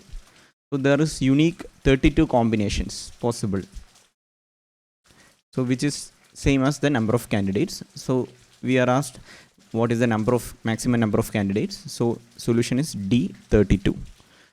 So in case if you didn't understand, so just think about two questions. There is 2 questions. You can answer either true or false to this. So there is 2 possibility here. So for one, true or false, and then again true or false. So for each 2 there is 2 possibilities. Then again for false there is 2 possibilities. That is how we get 2 into 2. Total cases 4. Similarly here, when we have 3, 4, 5 questions to answer, it becomes 2. How many possibilities here into how many possibilities here into how many possibilities here. So that's how we get 2 into 2 into 2 into 2. So it is if you still confused about it, you have to read about the permutation and combination section. I'll try to do a separate video on that topic if there is demand. Otherwise you can read up. There is a lot of material out there. If you want me to do a separate video on such permutation and combination, do comment below. So the solution to question 29 here is D, 32. Next question, question 30. A person climbs hill in a straight path from point O on the ground in the direction of northeast and reaches point A after traveling a distance of 5 kilometers. So it is a question based on direction and sense. So we'll just mark out the directions first. So this is all the directions that is there. So this is north, this is south, this is east, this is west. So this is northeast, this is southeast, and this is southwest, and this is northwest. So, sorry for this. Okay, these are the direction. So we'll just now mark what is given. So from the point O, it is given from the point O, north. The person travels northeast direction and reaches point A 5 kilometers after traveling 5 kilometers in the direction of northeast. Then from point A he is moving to point B in the direction of northwest, which is in this direction. So in this direction he traveled and reached point B. He traveled 12 kilometers and reached point B. And now what is the distance from the starting point is the question. So they are asking what is OB. what is OB. So as you can see, this is a 90-degree right angle triangle, and we can easily use Pythagoras theorem. So to get OB, we can use the Pythagoras theorem. OB square is 12 square plus 5 square. So, sorry, 144 plus 25 is 169. So if you know, this 169 is the square. OB is 13. 13 square is 169. 13. So if you look at the options, there is only two possibilities, 13 and 17. 7, if it was 7, the last number was could be again 9. So you can just check. If you know 13 square is 169, it is very easy. You get OB as 13, and the solution is B. Question 30, B, 13 kilometers is the answer. Solution to question 30, B. Next question, question 31. An agriculture field is in the form of a rectangle having length x1 meters and breadth x2 meters. If x1 plus x2 is 40 meters, then the area of the agriculture field will not exceed which one of the following? So area of a rectangle is maximum when length and breadth are same. So when given x1 plus x2 is 40, where x1 and x2 are length and breadth. So since when they are equal, x1 equal to x2 equal to, x1 is equal to x2 is equal to 20. It has to be x1 is equal to x2 equal to 20. So area becomes x1 square or x2 square, same area becomes 20 into 20, which is 400. So maximum area with variable length and breadth it can have is 400.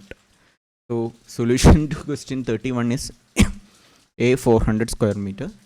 So if you so I'll just draw this like if you draw different kind of rectangles and with x1 plus x2 same, the maximum area happens at when it is a square or x1 is equal to x2. That's what I just wrote here. If you are not familiar with that and if you know, you can prove that through differentiation and all. So I'll just show you one solution. Say x1 and x2 is a constant. It doesn't matter. It is a constant k, and area becomes, area of a rectangle is x1 into x2. So this becomes x1 into k minus x1.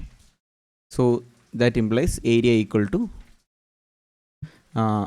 kx1 minus x1 square.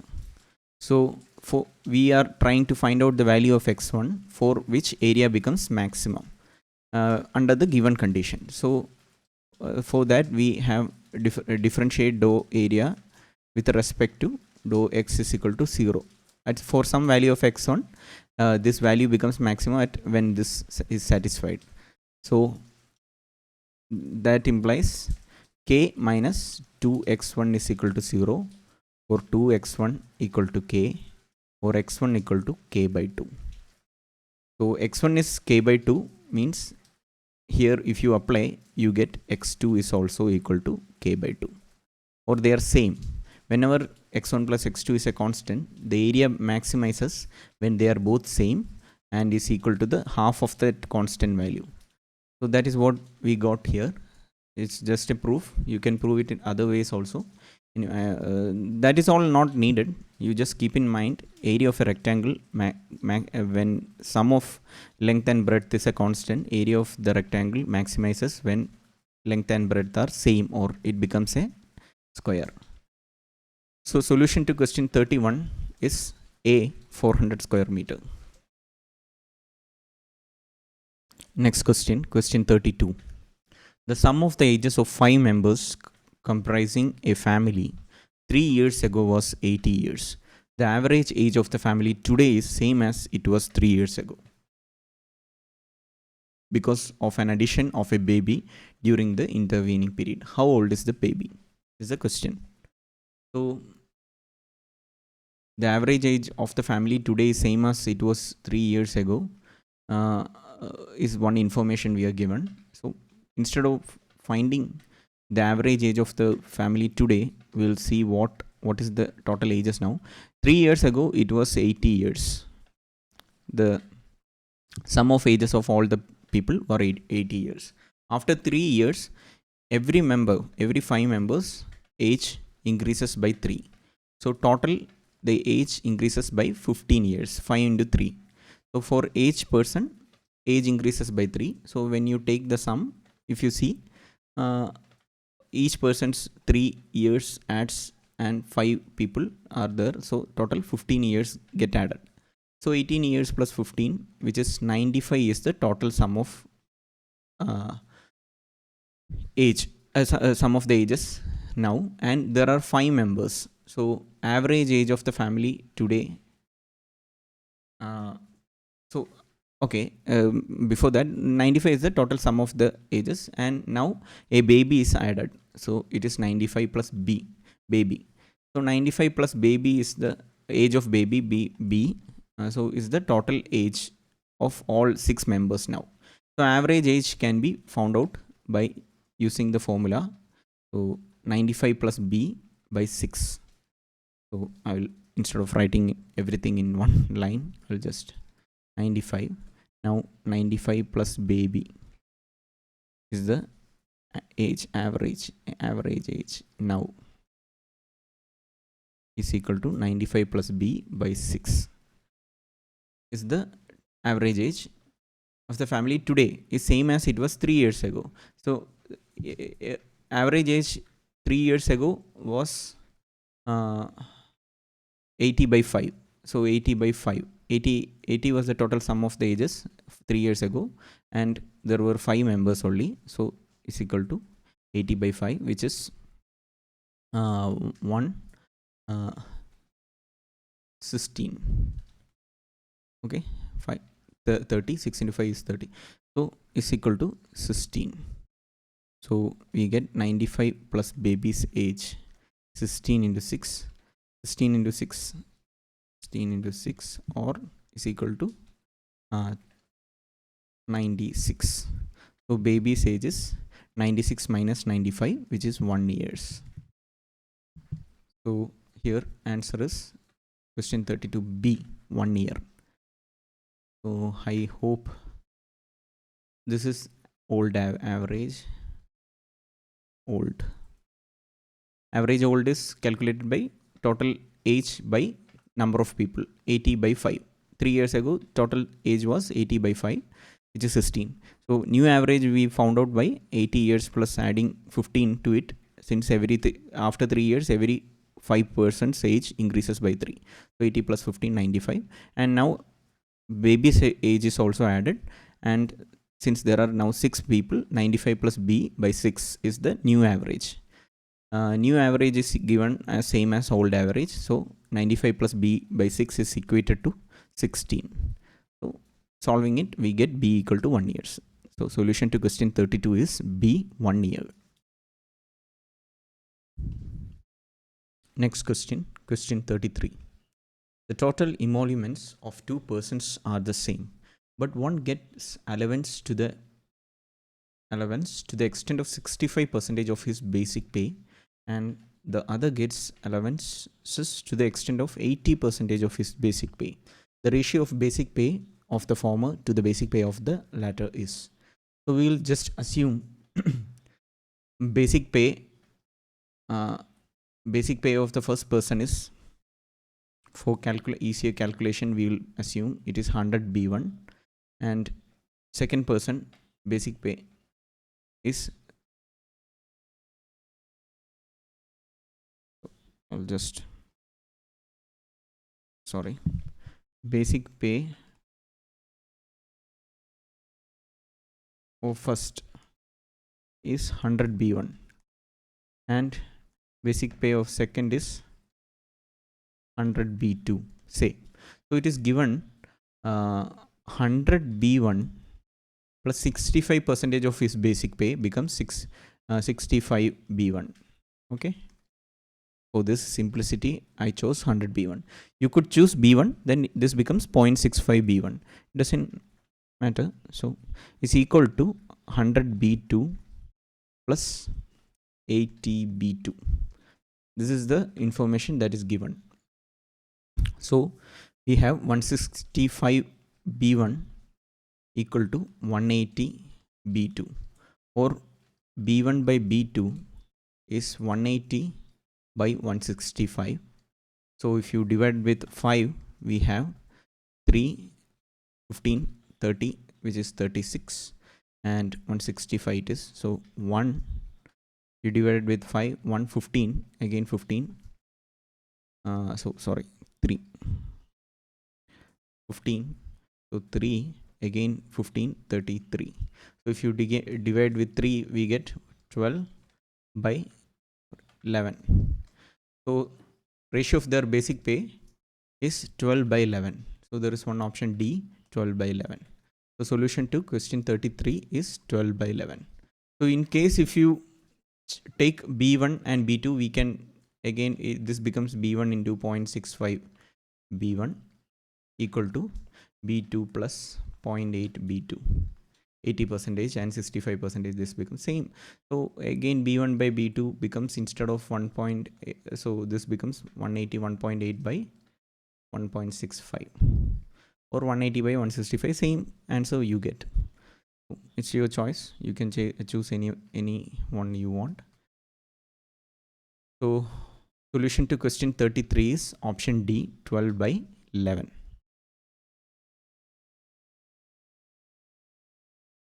Next question, question 34. A person is standing on the first step from the bottom of a ladder. If he has to climb 4 more steps to reach exactly the middle step, how many steps do the ladder have? It is given he is standing on the last step. Let this be the last step, and he has to climb 4 more steps. 2, 3, 4. Middle. This is the middle.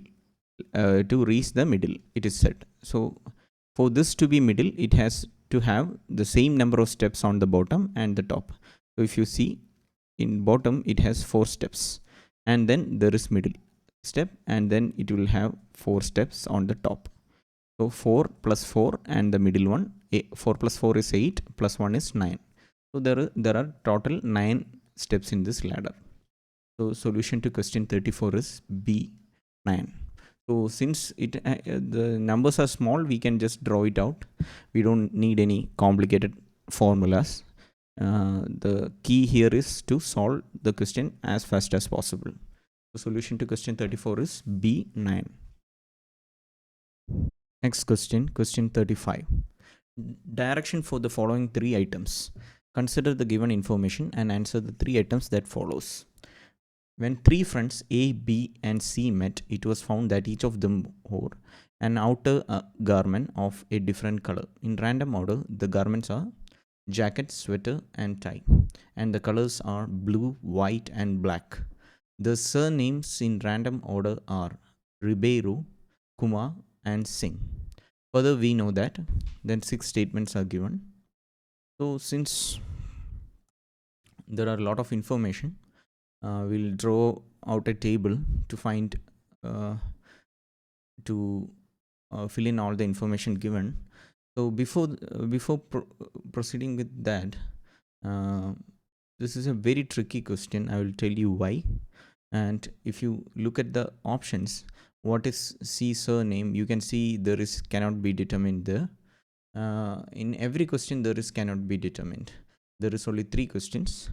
So as I told before, this is a lengthy question. There is only 3 questions associated with it, and it is tricky also. So if you skip, you do this question only if you have time with you. I know people who got stuck in this question and the previous big reasoning question like this, and wasted so much time in the exam hall. So make sure that you don't do that. If you find it very difficult, skip it. There is a lot of other questions that you can score to clear the exam. So okay, anyway, I will just draw out, and I will tell you why this is tricky question. So first solve, I'll just draw out a there is only 3 people, so B, C,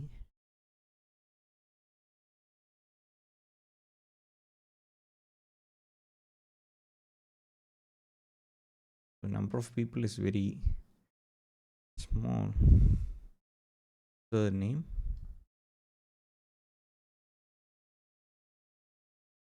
government, I'll just draw a bigger one, and color.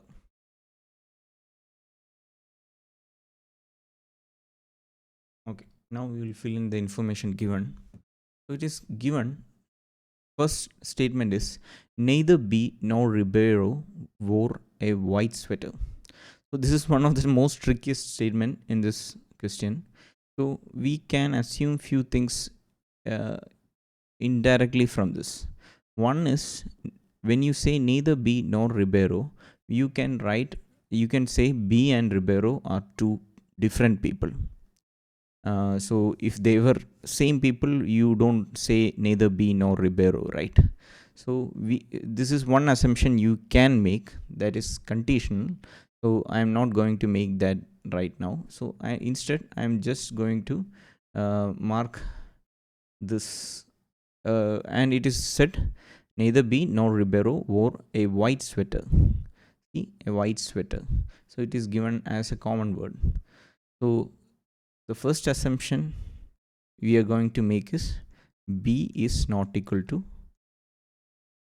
Ribeiro. The second assumption is sweater is white in color. So sweater is white in color. So this is another assumption we can make from the statement. One, if there was no white sweater, they don't talk about white sweater, right? So sweater. So one question is, what if sweater is blue? So the sweater's color, let it be blue sweater. You still can come up with a statement like this: neither B nor Ribeiro wore a white sweater. It doesn't negate the fact that sweater can be of a different color, but that will complicate the question. So we are not going to make it that complicated. We are going to make it. We are going to assume this is a simple question, and wrote what is the given information. So before processing 1, we'll just go to 2, C or a tie. So here we can directly put in tie as the garment C is wearing. So Singh's garment was not white. So it is given Singh is not white. We'll use this information later. And Kumar does not wear a jacket. So it is given Kumar does not wear a jacket. Okay. Then Ribeiro does not like to wear the black color. So again, Ribeiro does not like to wear the black color. So each of the friends wore only one outer garment of only one color. So that is the 6th information. So again here, if you see, we will mark Ribeiro. B is not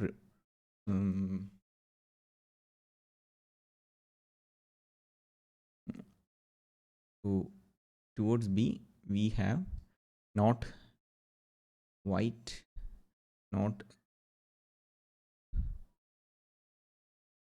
So okay, just before filling in that information, so if you see C wore a tie, I use this information. Second statement I used, filled in, and Singh's garment was not white, I just wrote here. Kumar's does not wear a jacket, I wrote here. Ribeiro does not like to wear a black color, that I wrote here. Each of the friends wore only outer garments of only one color. So that also. So if you see, if you don't assume this, if you don't make assumptions like this, sweater is white, B is not equal to Ribeiro, B was not wearing white, either white nor a sweater. If you don't make any assumption like this, we cannot fill in any information, and all the answers will become cannot be determined. So the problem is that cannot be determined option is already there in the answers. So if you argue, how can we assume such things? We will not be able to proceed. So instead I am going to assume such things. So we are for B, it is not white, it's not sweater, or it is not white. So I am going to fill in such information like this, and he is not Ribeiro. So we have this much information. So from this we can see, since B is not wearing a sweater and sweater is white, so the only option left is sweater has to be here and white has to be here. So we assumed sweater is white. Now Ribeiro does not, so we'll just look at the other stuff. Sweater, so the only option left here is jacket. So since sweater and tie is filled, this is jacket. Now we know that Kumar is not wearing, Kumar does not wear jacket, so it is not Kumar here. So B cannot be Ribeiro and B cannot be Kumar. That means B is the only person left, only surname that is left is Singh. So Kumar, not Ribeiro. So this is Singh. So we have Singh. Singh is not wearing white. We know that. Okay. Now, since Ribeiro is not wearing white sweater, Ribeiro cannot be this person, right? So Ribeiro is white sweater is worn by A. That is not Ribeiro. So the only option that is left is Ribeiro is this. So here it becomes the only surname that is left is Kumar. Okay. Now Kumar is not wearing jacket. Kumar is wearing white sweater. So Singh is not wearing white. Okay. Now we have additional information. Ribeiro does not like black. So since black cannot come here, the only option that is left is blue. And here it becomes black. So all the information got filled in. If you see, all the conditions satisfy. Neither B nor Ribeiro wore a white sweater. White sweater was worn by A. Kumar. So that is satisfied. C wore a tie. That is satisfied. Singh's garment was not white. Singh's garment is black. So that is satisfied. Kumar does not wear a jacket. Kumar does not wear a jacket. Kumar is wearing white sweater. So that is satisfied. Ribeiro does not like to wear the black color. Ribeiro does not wear the black color. So Ribeiro is wearing blue color. Each of the friends wore only one outer garment of only one color. So all the information is filled in. So the moment you assume B is not equal to Ribeiro or sweater, there is only so from the statement 1 we can assume that sweater is white in color and it's not worn by B and Ribeiro. When we make that assumption, we can easily fill in all other information. So we assume sweater is white in color. Sweater cannot. One could argue. So as I said earlier, one could argue this statement does not necessarily mean sweater is white in color. Sweater could be black or blue in color. If one argue like that, then we will be unable to fill in all the information and all the answers will become cannot be determined. But the official UPSC answer key, the answer is not cannot be determined. So they expect us to assume such information as true. So we have filled in all the information. Now we'll just copy paste and answer all the 3 questions associated with it.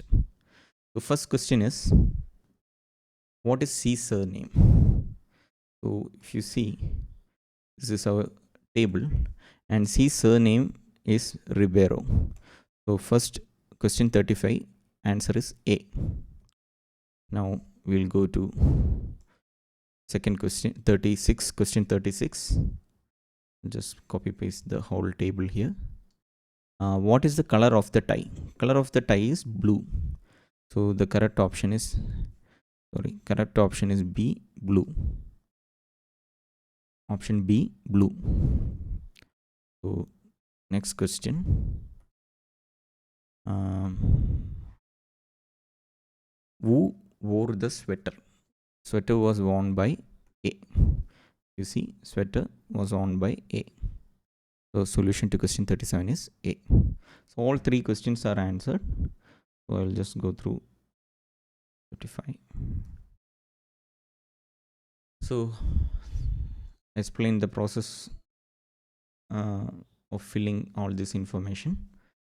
So as you see, it will take considerable time from our side to fill in all the information without messing up anything. So do such questions only if you have good time in your hand.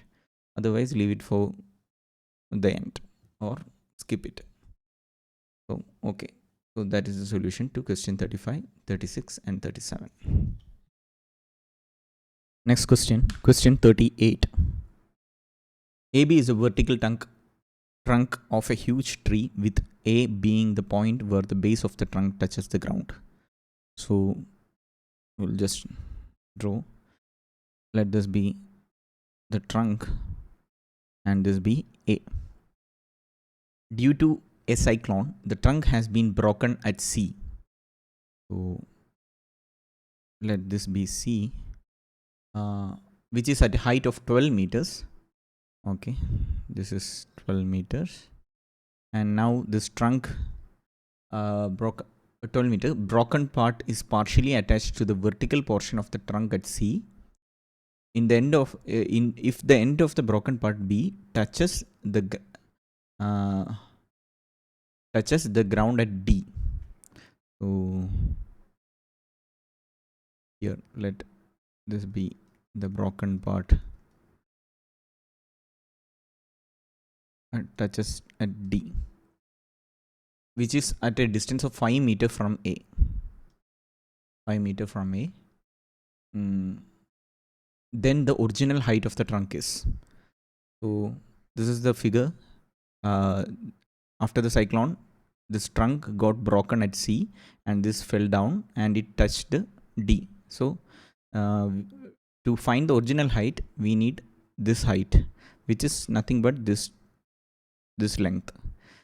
Since this is a 90 right angle triangle, we can use the Pythagoras theorem.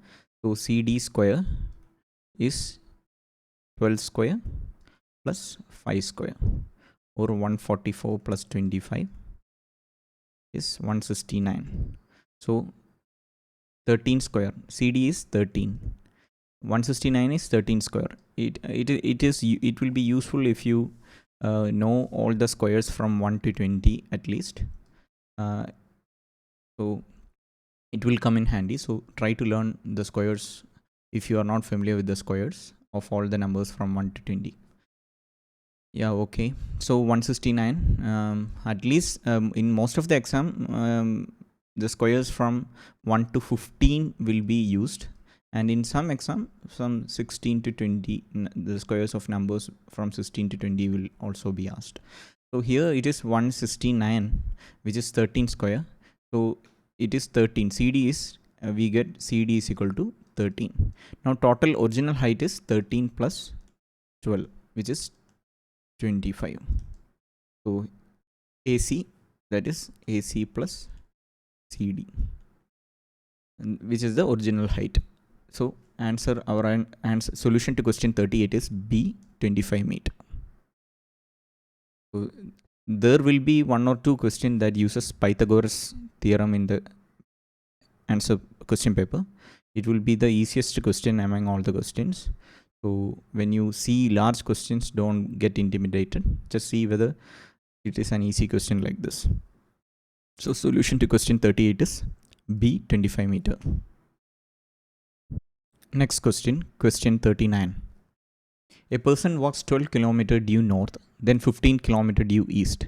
So we'll just draw it while reading. So a person walks 12 kilometer north. So let this be 12 kilometer. Now, then 15 kilometer due east. So east side is here towards its right, 15 kilometer. So in questions like this, direction is north, south, east, west. So now after that 19 kilometer due west. So from here he traveled 19 kilometer to the left side, west side. So 15 kilometer, when he travels 15 kilometer, he will reach here. Then 4 more kilometers. Sorry, 4 more kilometers. Sorry.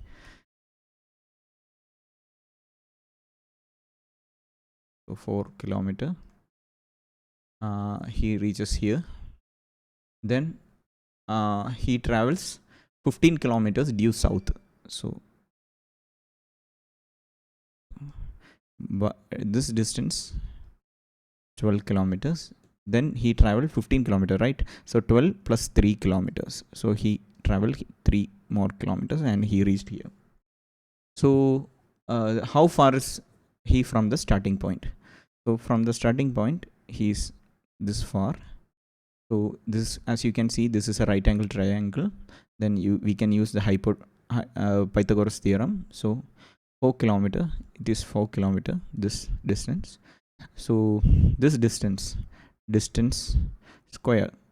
So distance, say this is d. So d square is equal to, when you apply Pythagoras theorem, 4 square plus 3 square, or 16 plus 9, which is 25.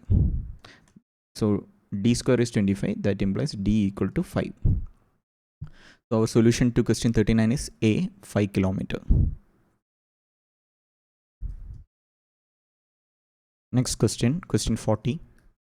A cube has all its faces painted with different colors. It is cut into smaller cubes of equal sizes, such that the side of the small cube is 1/4 the big cube. The number of small cubes with only one of the side painted is. So I'll just draw a cube and explain to you how we can solve this question. So people who have by-hearted the formula can quickly apply the formula. I'll just explain to you how that formula can be derived also. So if you don't want to by heart any formula, I will just explain to you how that 1, 2, 3. Okay.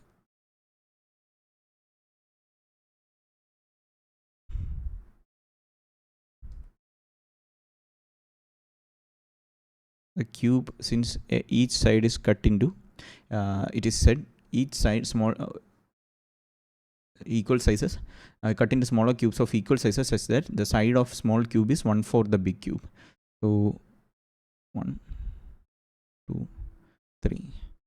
So if you see, I have cut it into smaller pieces with each side is 1/4 the bigger side. So this is how you cut the cube.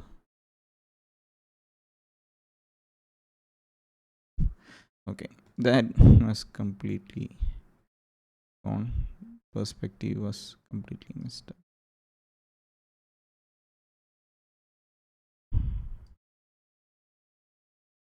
Okay, sorry for taking the time.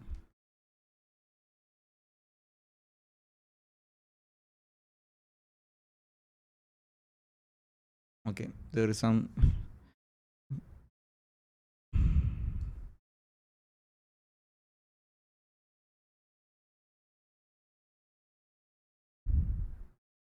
okay, just ignore that part. It is of equal size, so just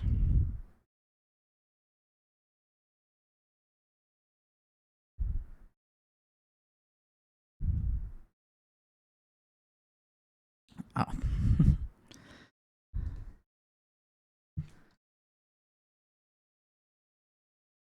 Okay, anyway, so this is the cube.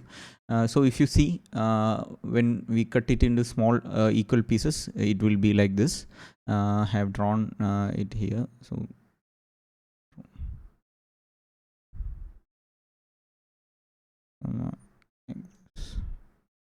okay, in perspective. Okay, anyway, it looks something like this. So the number of small cubes with only one of the side painted is, so if you see, every corner piece will have 1, 2 and 3 sides painted, and every edge side, so like this will have 1, 2, 1, 2, 2 sides painted.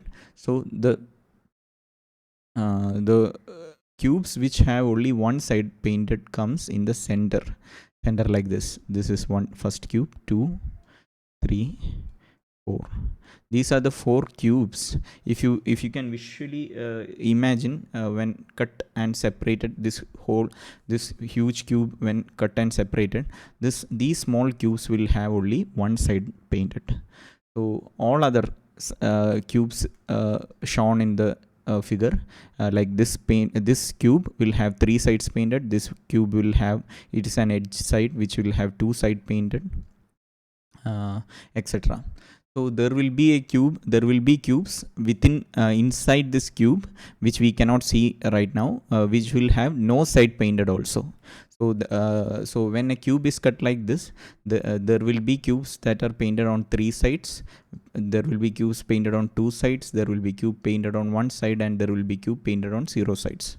So which is inside this cube, which we cannot see.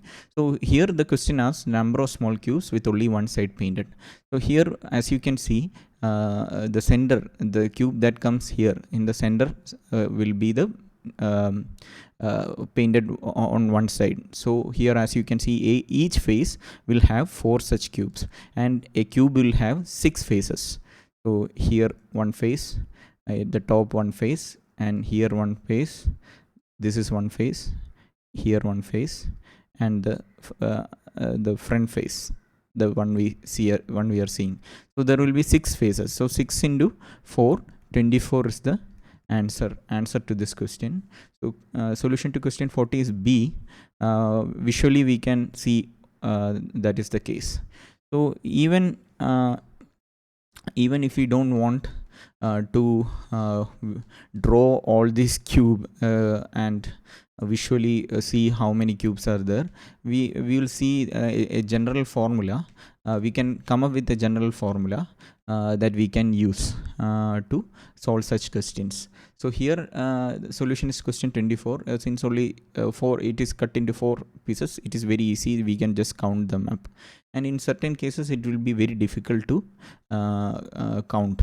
So we will also come up with general formula for all these cases to find cubes with 3 faces, to find number of cubes with 2 faces, 1 faces, and 0 faces. So we'll see how that general formula comes. So for now, the solution to question 40 is B.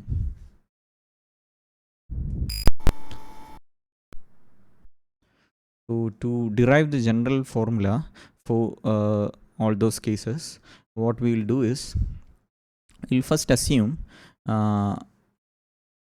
sorry, okay,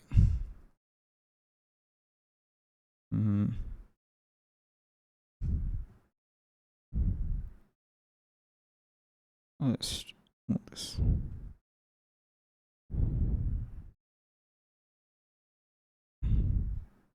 We will first assume it is cut into n pieces. So say each side is, will take the most general question. So each side is cut into, say, each side is cut into n equal pieces. So here n is 4. So say in the question it is some other value also. So we'll just see what happens with the n equal pieces. So when there is n equal pieces, let's see for the cubes with 3 sides painted. So this is the first case. So in the first case, as you can see, no matter how many equal parts we cut into, the cubes with 3 sides painted are the ones that comes in the edge. These edges, only in these cubes 3 sides will be painted. So as you can see, there are in a cube there is 1 2 3 4 5 6 7, and there is one here, 8 edges. So for cubes with 3 sides painted, the answer will always be 8. It is irrespective of n. The edges of a cube remains the same, and we will have 8 as our answer. Now second is cubes with 2 sides painted.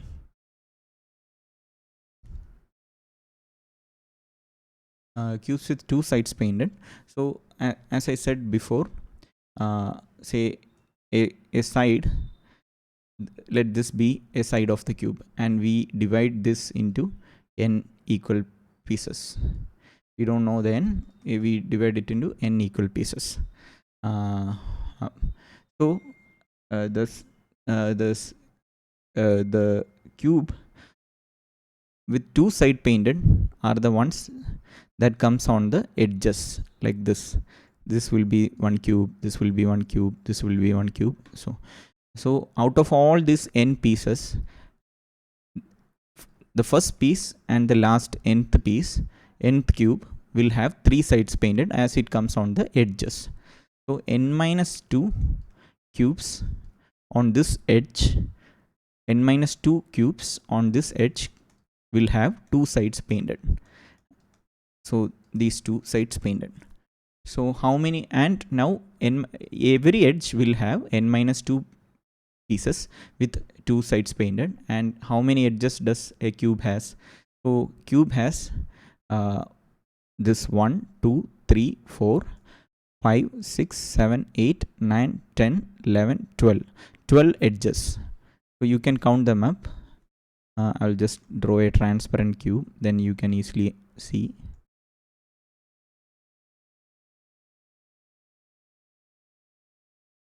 So if you count the edges, 1 2 3 4 5 6 7 8 9 10 11 12. So you can count them up, and you can see there is 12 edges for a cube. So since each edge has n minus 2 cubes which have 2 sides painted, the total cubes with 2 sides painted will be 12 into n minus 2. So this is the formula for cubes with 2 sides painted. Now third case is cubes with 3 sides painted.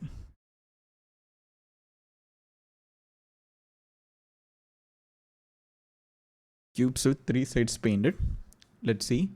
Sorry, one side painted. One side painted. Sides, not sides.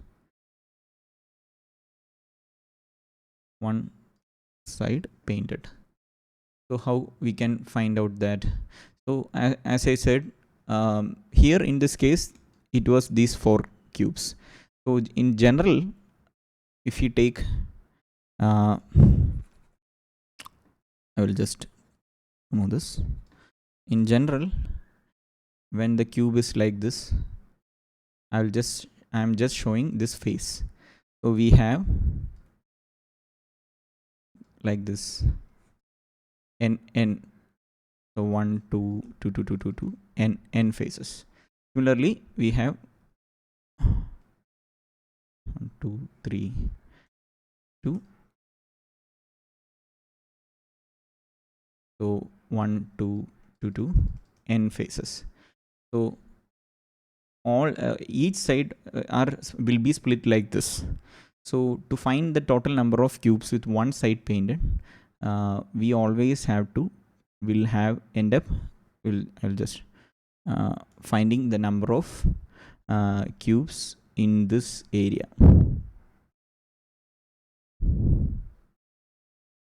We'll remove all those cubes from the that is touching the edges. All the cubes that are touching edges will either have three side painted or two side painted. So we'll remove all those, and the rest is the number of cubes that will have one side painted on one face. So how we can find this is to find this is but n minus 2 into n minus 2. How? If you see, each side will have one this whole thing is n, and we are removing 2 from both sides, so n minus 2. And similarly in the horizontal and vertical we have n minus 2. The total number is n minus 2 into n minus 2. So we get n minus 2 into n minus 2, and that is for one face.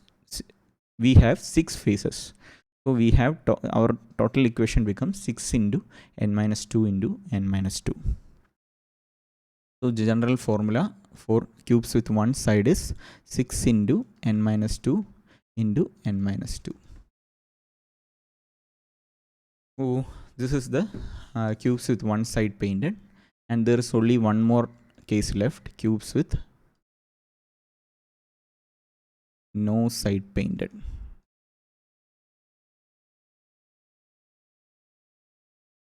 So I hope you understood what this 6 is. Since we did the question, I quickly went through it. Each face has n minus 2 into n minus 2 such cubes. So a cube has 6 faces. 1, 2, 3. We can see 3 in the figure, and 1 is here, 4, 5, and 6. So totally, So totally we have 6 faces. So that's how we get 6 here. So 6 into n minus 2 into n minus 2. Now cubes with no sides painted. So there is only one case. So this will require some imagination. Just like this n minus 2, we are going to open up this cube. We will have to open up this cube, and we will remove each layer. Say, I will just show. I don't know whether you understand this. I'll try my best.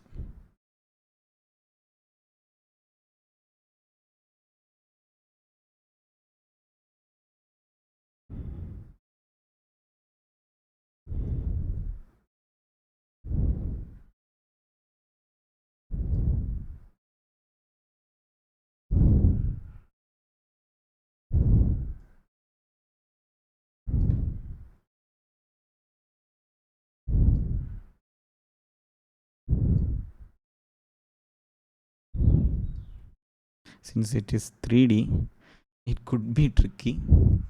I'll just draw it in a 3D manner only. Otherwise, it will be very difficult to imagine.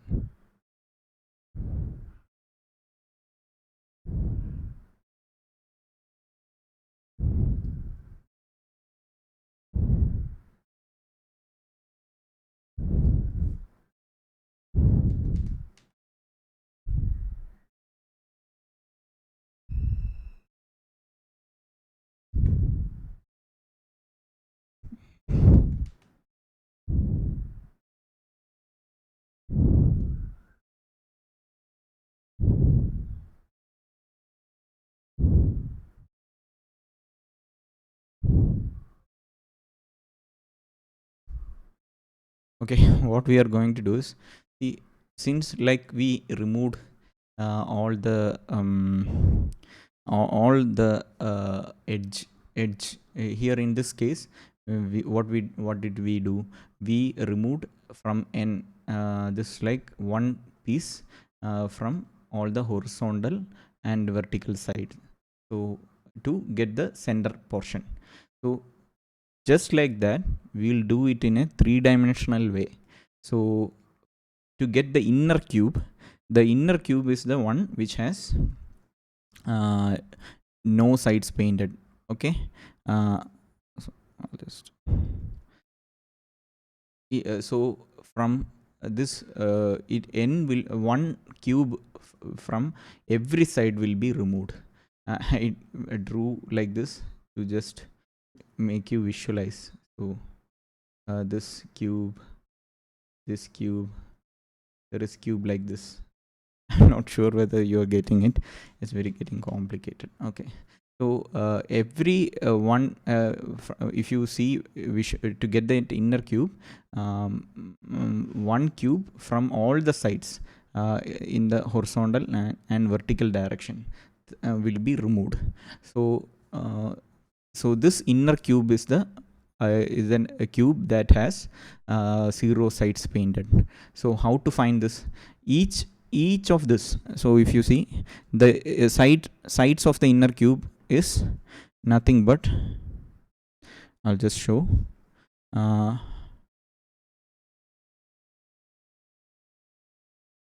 this one, this and this and this and this. Each of this is n minus 2, n minus 2, n minus 2 and n minus 2. And similarly the height of the cube, which is also n minus 2. So if you see, this inner cube is the one which has no sides painted. So if you see, total number of cubes in this will be n minus 2 into n minus 2 into n minus 2. So the equation will be n minus 2 the whole cube, n minus 2 into n minus 2 into n minus 2. So this is the general equation. I am not sure whether you understood this part. I tried my best to show you how to find that, visualize that inner cube. Inner cube is the one which has no sides painted. So all the outer layer cubes are removed from that, so that all the painted layers are removed, and the inner cube will have, each single cubes will have cubes with no side painted. So this is how the formula comes, n minus 2 the whole cube. So once you understand, are able to visualize this, will be very easy to learn the formula. So so once you know the formula in the exam hall, it will be very you can find the answer very fast. So here the number of small cubes with only one side painted, so you can go to the formula, one side painted, which is 6 into n minus 2 into n minus 2. Here n is 4, so 4 minus 2 is 2, so 2 into 2 4 into 6 24. Immediately you can answer. It is, the solution is question 40. Solution is B. So any such questions can be easily answered with all these formulas. So I hope I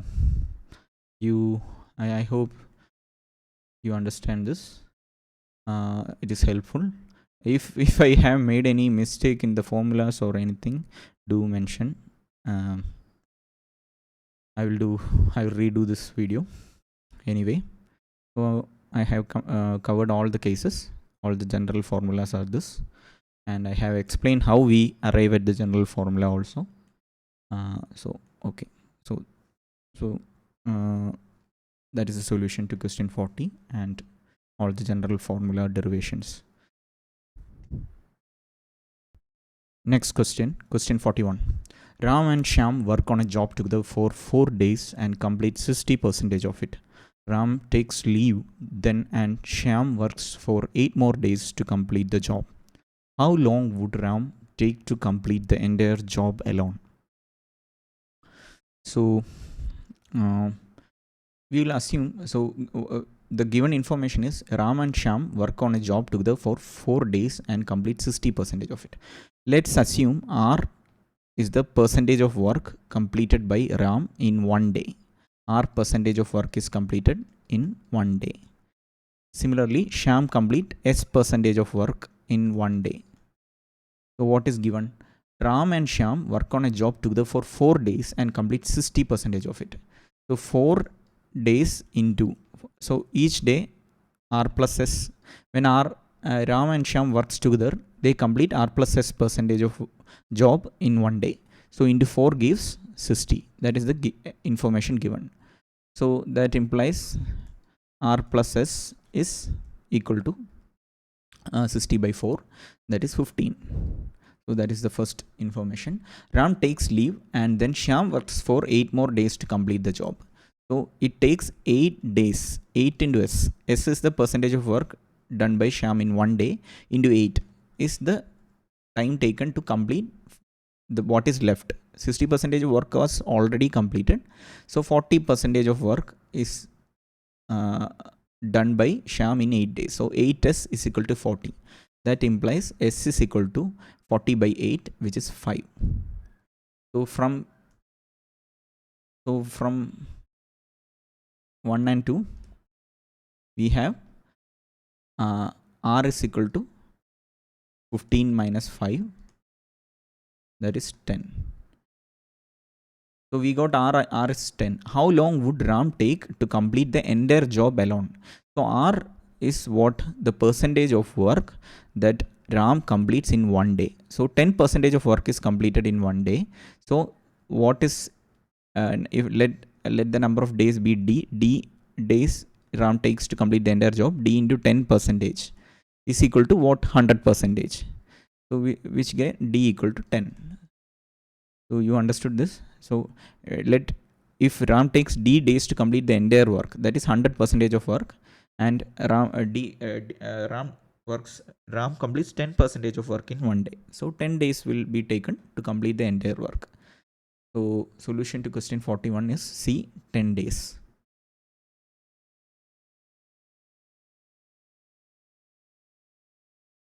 I hope you understood. Here we assumed percentage only. So when we say R is equal to 10, we mean Ram works 10% of work in 1 day. When we got S is equal to 5, that is Shyam does 5% of work in 1 day. If the question was how long would Shyam take to complete the entire job, D into 5 is 100. We will get that much. So D equal to 20. If the question asked about Shyam, then Shyam alone will take 20 days to complete. So just giving an extra information just to clear the concept. So solution to question 41 is C, 10 days. Ram will take 10 days to complete the entire job alone. Next question, question 42. A military code writes system as SYSMET and nearer as AENRER. Using the same code, fraction can be written as. So if you analyze, here we can clearly see first 3 letters are same, and then TEM is reversed to MET. But in the second option, you can see RER remains the same, since even if it was reversed, it is same RER, and the first 3 letters NEA is reversed AEN. So from these 2 examples, we can assume the first half and the second half is reversed, is what the military code does. So fraction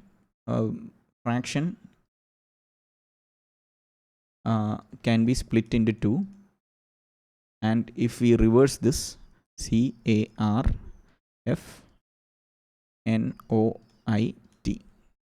this will be the answer. CARFNOIT. So option D is the answer. Solution to question 42 is D. Next question, question 43.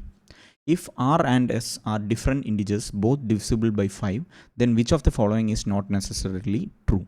So let's assume R is of the form P into 5. So P can be any integer, and S is of the form Q into 5. So since it is divisible by 5 only, we wrote like this. P and Q are some integers, we don't know. So R minus S will, now which of the following is not necessarily true. So we will consider each statement. R minus S is divisible by 5. So what is R minus S? R minus S becomes 5 P into, sorry, R minus S become P into 5 minus Q into 5, or we can write this as 5 into P minus Q. So as you can see, R minus S will be divisible by 5 as it is a product of P minus Q is some integer. See, P and Q are integers, P minus Q will be some integer and into 5. So it will be divisible by 5. So A is true, so A is not the answer. Now let's take B. R plus S is divisible by 10 is the statement given. So what is R plus S? P into 5 plus Q into 5. So which becomes 5 into P plus Q. So 5 into P plus Q is divisible by 10 need not be true always. So one example is P, it will become divisible by 2 if P plus Q has 2 is divisible by 2. Unless P plus Q is divisible by 2, this will not be divisible by 10. So example B, PB 3 and QB 5. Sorry, PB 3 and QB 9. Okay, that also divisible. Okay, P plus QB 5. So P plus Q is 3B, PB 3 and QB 2. So that becomes P plus Q becomes 5 into 5, 25. So 25 is not divisible by 10. So unless P plus Q is divisible by 2, this R plus S will not be divisible by 10. So this is not necessarily true. So our answer is B. So we don't have to check all the rest. We can if we want. So B is the answer. Solution to question 43 is B. So if we check the rest, R into S is divisible by 20. So R into S becomes P into 5 into Q into 5, which becomes 25 into PQ. So as you can see, 25 into PQ will be divisible by 25. So C is not our answer. And R square plus S square. So if you take R square plus S square, we have 25 into P square plus 25 into Q square. So which is 25 into P square plus Q square. So as you can see, if 25 into P square plus Q square will be divisible by 5 as it is divisible by even 25. So this is also not the answer. So our solution to question 43 is B. R plus S is divisible by 10 is not necessarily true. Next question, question 44. How many numbers are there between 100 and 300 which either begin with or end with 2? So to find all the possible combinations, we can use the concept of permutation, but the problem there will be to find the duplicate cases. So to avoid such mistakes or problems of finding duplicates, what we will do here is split it into three cases. So the first case will be all numbers between 100 and 300 that begin with 2. We'll find all such cases. So that will be like the first digit will be 2, then we will have 2 digits. In this 2 digits, we will avoid 2 appearing in the last digit also. So we have 3 cases. I will just note down all 3 cases first. All numbers between 100 and 200, 100 and 300 that end with 2. This is the second case. Then third case, numbers between 100 and 300 that begin and end with 2. So we will split these three into 3 cases and we will find each separately. So here 2 and we have 2 digits. Now since we separated these 2 cases, we will avoid 2 appearing here. So here all 10 digits 0 to 9 can appear. So there are 10 cases possible, 10 cases. Then here except for 2, all 9 digits can appear. So 9 cases. So total number of cases here is 9 into 10, 90. And for all numbers between 100 and that end with 2, we will have 3 digits. 2 will be coming here. So here we have only 1 and 3. 2 digits. Only 2 digits possible since the number has to be between 100 and 300. Here okay, only 1 digit is possible, so not even 3 is possible. So if 3 comes, then it will be above 300. So only 1 digit, so 1 case. Now here all 10 digits can come, starting with 1 and ending with 2. So all 10 cases 0 to 9 can come. So 10 digits. So total 1 into 10, 10 cases. 90 cases. Now we will see numbers between 100 and 300 that begin and end with 2. So 2, so base 2. So here also we have 10 cases. 10 all 10 digits 0 to 9 can come appear. So 10 cases. So totally 90 plus 10 plus 10. 90 plus 10 plus 10. 110 cases. So totally 110 cases. As you can see, in all these three, what we did was avoid all the duplicates. So since we took only digits that starting with 2 and avoided numbers that ends with 2, there will not be any duplicates between these 2 cases. Similarly, we also avoided from when we took these 2 cases, we also skipped the numbers that is starting and ending with 2. So we made it into a separate case and added that too. So totally 90 plus 10 plus 10, 110 cases. So answer will be A, 110. Solution to question 44 is A, 110. Next question, question 45. 4-digit numbers are to be formed using the digits 1, 2, 3 and 4, and none of these 4 digits are repeated in any manner. Further, 4 conditions are given. The question is how many different numbers can be formed. So there is 4 conditions which narrows down our possible combinations, and the solution options are 6, 8, 9 and none of the above. From the option itself we can manually count and find the answer.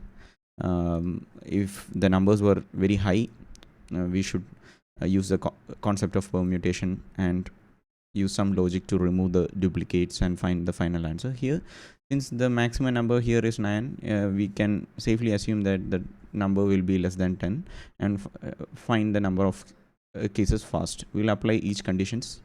So first condition is 2 and 3 are not to immediately follow each other.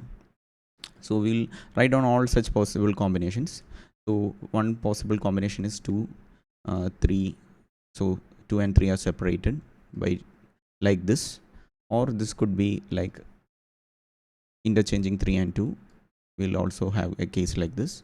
Then we'll have here interchanging 2 and 3. We'll have 2, 3, 2. So another case will be 2 up like this. So 3, 2. So these are all the cases where 2 and 3 are not to immediately follow each other. So by that it means 2, 3 should not appear like this, or 3, 2. It should not appear like this also. All such cases are removed from all these scenarios. Now we will see how we can fill 1 and 4. To fill 1 and 4, we have such 3 conditions here. One is not to immediately followed by 3. 1 is not to immediately followed by 3 means 1 3. It should not, 1 and 3 should not appear like this. 3 and 1 is possible, since here 1 is not immediately followed by 3. Instead 3 is followed by 1. So this is possible, but this is not possible. So we should keep that in mind, and 1 3 should not appear. So so just using that, we can see 1 cannot appear here, then 1 3 will come. So only possible combination is 4 3 1. So we'll see whether other two conditions satisfied. 4 is not to appear at the last place, so in none of the cases 4 should not appear at the last place, and 1 is not to appear at the first place. So all the conditions are met for this case, so this is a possible case. Now we'll see 2. In 2 1 can appear here, and 4, if it appears 4, if 4 comes here, then 4 appears at the last place, so that condition is false.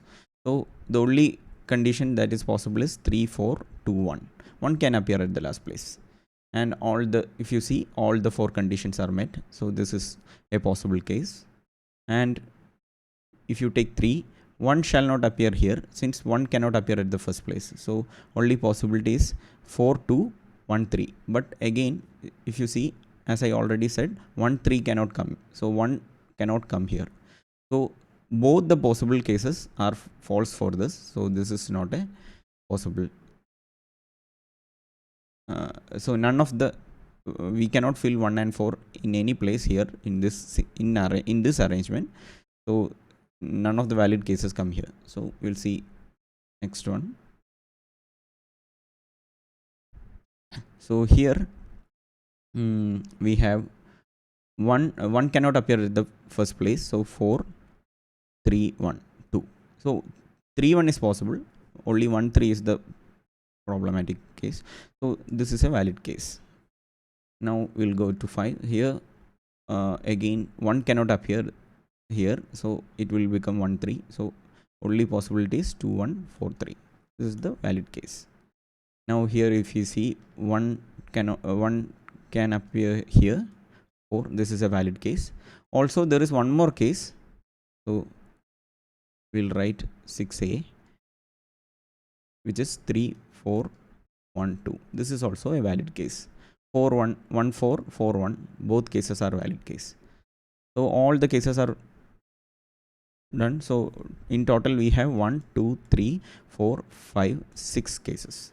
6 tick mark are the possible cases. Here we don't have any case, so that is striked off. So in total we have 6 cases.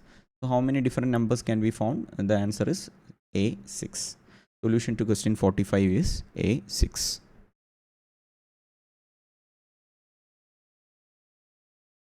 Next question, question 46. A cylindrical overhead tank of radius 2 meter and height 7 meter is to be filled from an underground tank of size 5.5 meter into 4 meter into 6 meter. How much portion of the underground tank is still filled with water after filling the overhead tank completely? We have 2 tanks here. We'll draw these 2 tanks. This is the overhead tank. So the dimensions are given: 6 meter, 5.5 meter, and 4 meter. So the volume V1 is 6 into 5.5 into 4 meter. So 5. So this is the volume 1, and then we have an overhead tank in the shape of a cylinder. Okay, and the radius is given as 2 meter, and the height is given as 7 meters. So what is the volume? Volume of a cylinder is given by V2 pi r square into h. Pi r square is the area of this circle into height will give the volume. So pi r square h, which is 22 by 7, which is the value of pi, into r square 2 square, which is 4, into h 7 meter. So in questions like this, probably this 7 will cancel out with some values here. Otherwise it will give fractions and complicated answers. So usually it cancels out, so keep that in mind. So here volume V2 is 22 into 4. So if you observe, V1 is 5.5 into 4 is 11 into 2, 22. So 6 into 22. So this is getting common, 22 into 6 and 22 into 4. So once we fill this V2, the water, initially this tank is full, so we have 6 into 22 liters, and here 22 into 4 empty, 22 into 4 volume is there. So we fill the entire water, and the water that is left here will be how much? 22 into 6 minus 22 into 4. So 22 into 2, 6 minus 4 is 2, which is 44 liter will be left. So so 44. Now the question asks how much portion of the underground tank is still filled. So to find the portion, what we have to do, this filled volume by total volume we have to do. So here filled volume is the original volume minus the overhead tank volume, which is 44. So 44 by total volume is 6 into 22. So 22 into 6. So if you do this, 2 by 6 is 1 by 3. So total portion that is filled is 1 by 3. So our solution to question 46 is A, 1 by 3. Next question, question 47. In a class of 60 students, where the number of girls is twice that of boys, Kamal, a boy, ranked 17th from the top. If there are 9 girls ahead of Kamal, the number of boys in rank after him is. So the given information is, in 60 people, there is 60 students, girls plus boys, but number of girls is twice that of boys. So we could use this to find the number of girls and boys. Girls plus boys is 60 given, and girls is twice the number of boys. So if you apply 3 times girls, if you replace 2 girls with 2b, we have 3b is equal to 60, or b is equal to 20. So number of boys is 20 and number of girls is twice number of boys, so which is 40. So we got the number of girls and boys, and now it is given Kamal, a boy is ranked 17th from top. So Kamal is 17 and there are 16 people ahead of him. Okay, there are 9 girls ahead of Kamal. So out of the 16 people, 9 are girls. So how many boys? There will be 16 minus 9. 16 minus 9 is 7 boys, right? 7 boys and 9 girls ahead of Kamal. Now the question asks, if there are 9 girls ahead of Kamal, the number of boys in the rank after him. So we know that there are total 20 boys. So 7 boys are ahead of Kamal, and Kamal is a boy. So total 8 boys are gone. So 7 boys ahead of Kamal, and Kamal, which is 7 plus 1, 8 boys are gone. So total 20. 20 minus 8 is 12. So 12 boys are after Kamal. 12 boys are after Kamal. So our solution to question 47 is B, 12.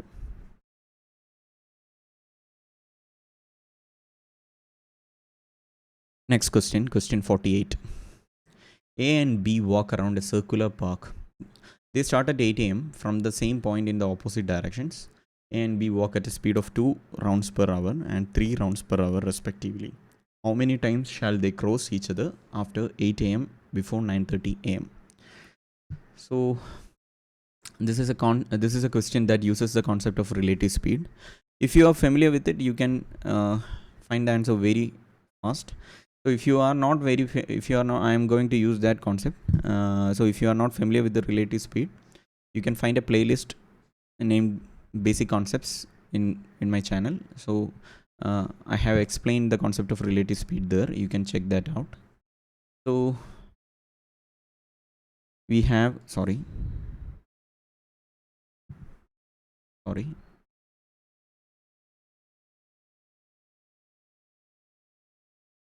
we have two people walking around a park in opposite direction. So we have one park, and from this point they are walking in the opposite direction. So A, B.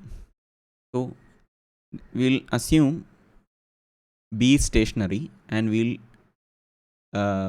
since they are walking in the opposite direction, we'll add the speed of B to A. So since their speed are respectively 2 rounds per hour and 3 rounds per hour, we'll assume A is now traveling at a speed of 3 plus 2, 5 rounds per hour. And in 1 hour, A travels now 5 kilometers, B is stationary. So what does that mean? A crosses B. So how many times shall they cross each other? So in 1 hour, A completes 1 round, goes again second round, goes third round, and similarly in 1 hour A crosses B 5 times. So we know that. So between 8 to 9, 5 times A crosses B 5 times, and 9 to 9:30.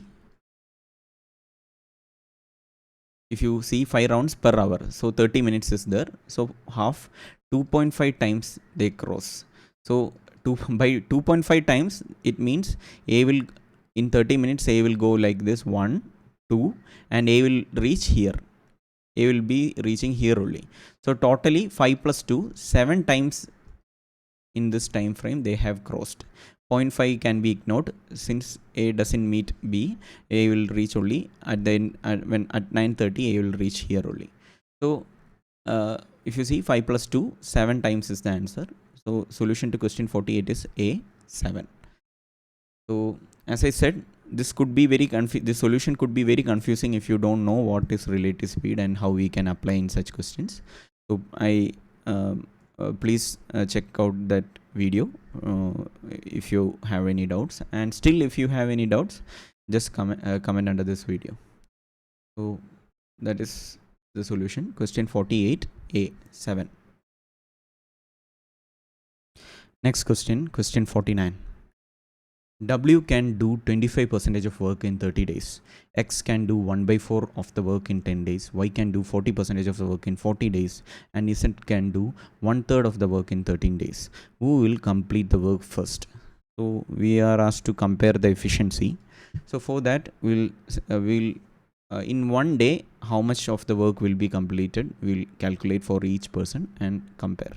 So for W, say there is 100% of work, then 25% will be completed. So that means so 25% work in 30 days. So say we will assume the total work is represented by 100. So that means 25% of work in 30 days means 25 by 30% of work in 1 day. So that is 5 by 6. 5 by 6. That is the percentage of work W completes in 1 day. Okay, 5 by 6. So similarly, now we'll calculate for X. X is doing 1/4 of the work in 10 days. Again, 1/4 is nothing but 25%. So 25%, 1/4 of 100 is 25, right? We assume the total work is 100%. So 100/4 is 25. So 25% by 10 days. So we have per 1 day almost 2.5, or we'll get 2.5, or we have 5 by 2. Okay, 5 by 2 work.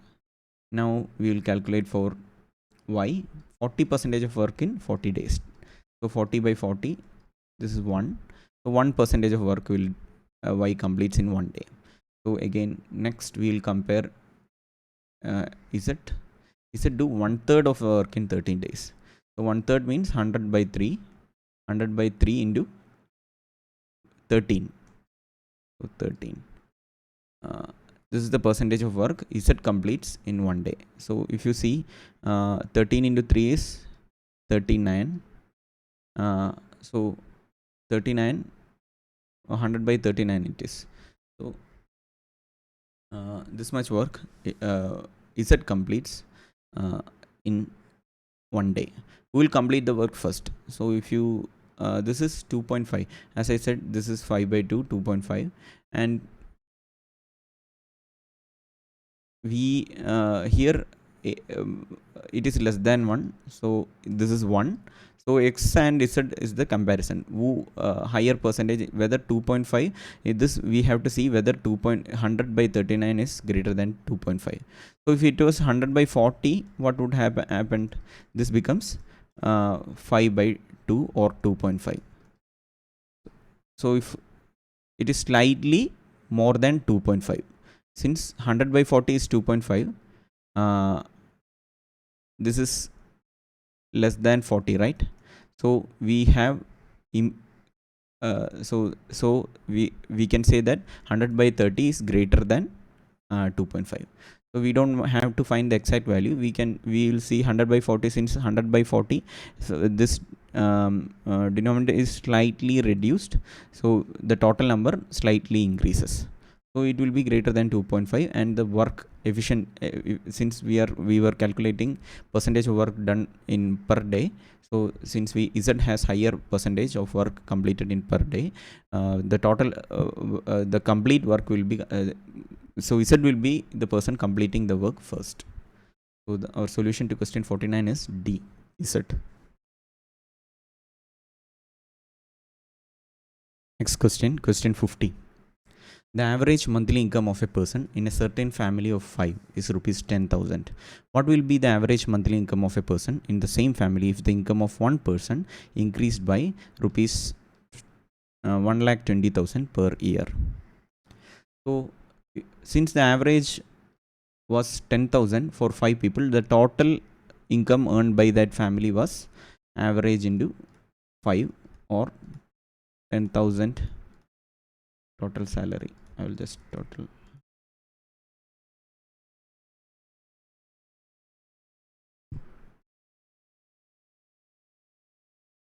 average into 5, which is 10,000 into 5, which is 50,000 rupees. So per month, all 5 people, the combined salary will be 50,000. Now it is given one person salary increased by 1,20,000 per year. So the increase per month, if you calculate 1,20,000 by 12, right, which is 10,000. So one person salary increased by 10,000 per month. So total salary, total new salary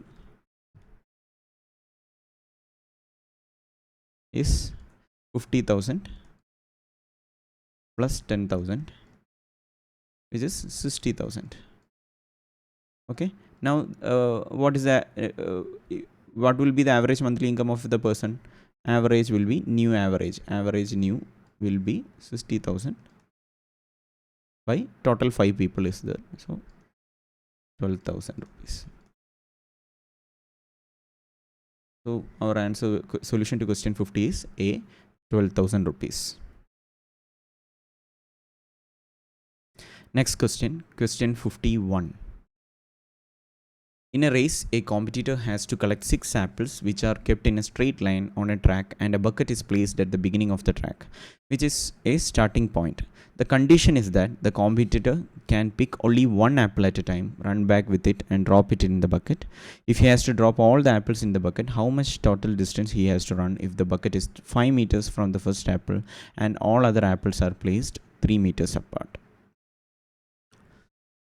So I will just draw what is given. So this is what that is given. So let's place it here. So there is a bucket in the starting point, and then there is 5 meters apart the first apple is placed, then 3 meters apart second apple is placed, 3 meters apart third apple is placed, fourth 4, and up to 6 apples. So this person has to go run, collect the first apple, return back, drop it, go second apple, drop it, third apple, drop it. This is what that is given. So question asks the total distance he runs after he picks up the sixth apple and drops it. So we can manually add every distance, so it will be time consuming, or we could use some kind of logic to quickly find out. So what is the logic? So from here, say he goes here and pick and returns, how much distance he will cover? 10 meters he will cover. So if you see this 10 meter, this going here and here, that will be there. That distance he has to run anyway if he have to go and pick up second apple. With that 10 meter additional 3 meter here and 3 meter return he has to run. So with 10 plus 6 distance he has to run. So next time, so that means 10 plus 16 he has to run. Now next, when he goes to pick up the third apple, he has to cover this 16 meters, and then a 3 plus 3 6 meters also. So 16 plus 6 he has to run 24 meters. So if you see, a pattern is appearing. Every time he has to pick an apple, additional 6 meter from the previous distance he covered, and additional 6 meters he has to run. So this becomes 16 plus 6 is 24, 24 plus 6 is 10, 16, 20, sorry, it's not 24, 22. He has to cover 16 plus 6, 22, 22 plus 6, 28, 28 plus 6 to 34. So first apple picked, second apple picked, third apple, fourth apple, fifth apple, one more apple he has to pick. Oh, so he has to cover 40 meters. So 40 meters means 5 plus 3 plus 3 plus 3 plus 3 plus 3 he covered, and then return all that. So 5 plus 3 plus 3 plus 3 plus 3 is 20 meters. 20 into 2, 40. That's how we got 40. Now the sum is the total distance he covered. So this is a series. If you know a trick solution to add the series, you can easily find out. The first plus last gives 50. Similarly, second plus last gives also 50. This plus this also gives 50. So 50 into 3, total he has to cover 150 meters. So if you don't know how to, so it is like first and the first and last number into total number by 2. So it is like if we have S1, S2, S3 till Sn. So sum is S1 plus Sn into n by 2. That is what we used here. So if you see, first number plus last number is 50. This number plus this number is also 50. This number plus this number is also 50. So 50 into 3 pairs. So 150. That is how we get that S1 plus Sn by into n by 2. Anyway, so solution to question 51 is D, 150 meters. Next question, question 52. A round archery target of diameter 1 meter is marked with 4 scoring regions from the center outwards as red, blue, yellow and white. The radius of the red band is 0.2 meter. The width of all the remaining band is equal. If archers throw arrows towards the target, what is the probability that the arrow falls in the red region of the archery target? So we'll just draw the figure. We have a red region like this with 0.2 meters. Then we have regions around this. This is this. Sorry, this is 0.1, 0.1. Again, region around it. 0.1. How many regions? all the remaining band. We have 1 meter, totally 1 meter. So we have 0.3. So one more region.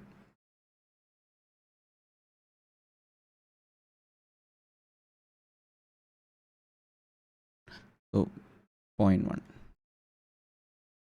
So all other regions is 0.1 and this is 0.2. Okay. So what is the probability? We have to find the probability that arrows fall in the red region of the archery target. So this region we have to, the archer has to throw. So to find the probability, it is always our favorable case by total number of cases. That is the probability, right? So here it is area we are trying to compare. So we have our favorable scenario is this area, and total possible so is this whole area. So we have to divide these two areas and we will get the answer. And what is the area equation? Pi r square. So it is, area is proportional to r square. So we can instead of comparing area 1 by area 2, we can just compare r1 square by r2 square.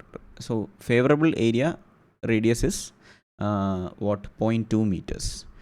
So favorable area radius is 0.2 square by total area radius. Total area radius is 0.2 plus 0.3, which is 0.5. 0.5 square. So this is the probability. So probability here, probability is area 1 by area 2. Area 1 is pi r1 square by pi this is r1 and this whole area, and we have red band. This is r1 and this is r2. R1 is 0.2 meters and R2 is 0.5. So pi R1 square, so pi cancels, and R1 square by R2 square, which is 0.2 square by 0.5 square. 0.2 square by 0.5 square, which is 0.04 by 0.25. This is again,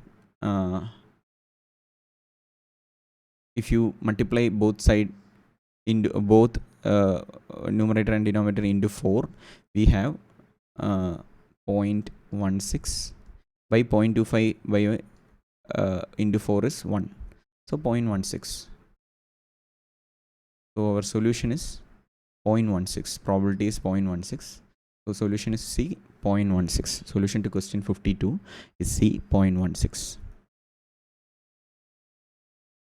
So we question 53. This is the last question of this series. We'll take up the question. Question 53. A person allows a 10% discount for cash payment from the marked price of a toy and still he makes a 10% gain. What is the cost price of the toy which is marked rupees 770? So it is given, it is marked price. Marked price is 770. So it is given that a person allows a 10% discount for cash payment from the marked price. So 10% discount means 10% of 770 is 77. So if you subtract 770 by 77, you get 10 minus 7 is 3. This becomes 9 and 6. So he gave a discount of 10%, that is subtracted by 77, and then this 693 is the price at which he gave, and it is given, it is, he still makes 10% gain. And what is the cost price? So what does that mean? 693 is 10%. So 10% is 1.1 times of cost price. So say X is the cost price, and if he has to make 10% gain, it should mean 1.1 times of X is 693. So otherwise, so an example would be, if the cost price was 100 and 1.1 times of 100, 10% gain means 1.1 times of 100, 110. He has to sell for it has to be 110, right? 1.1, if it was 20 percentage, it would have been 1.2 times 100. So that is how we get 1.1 times the cost price.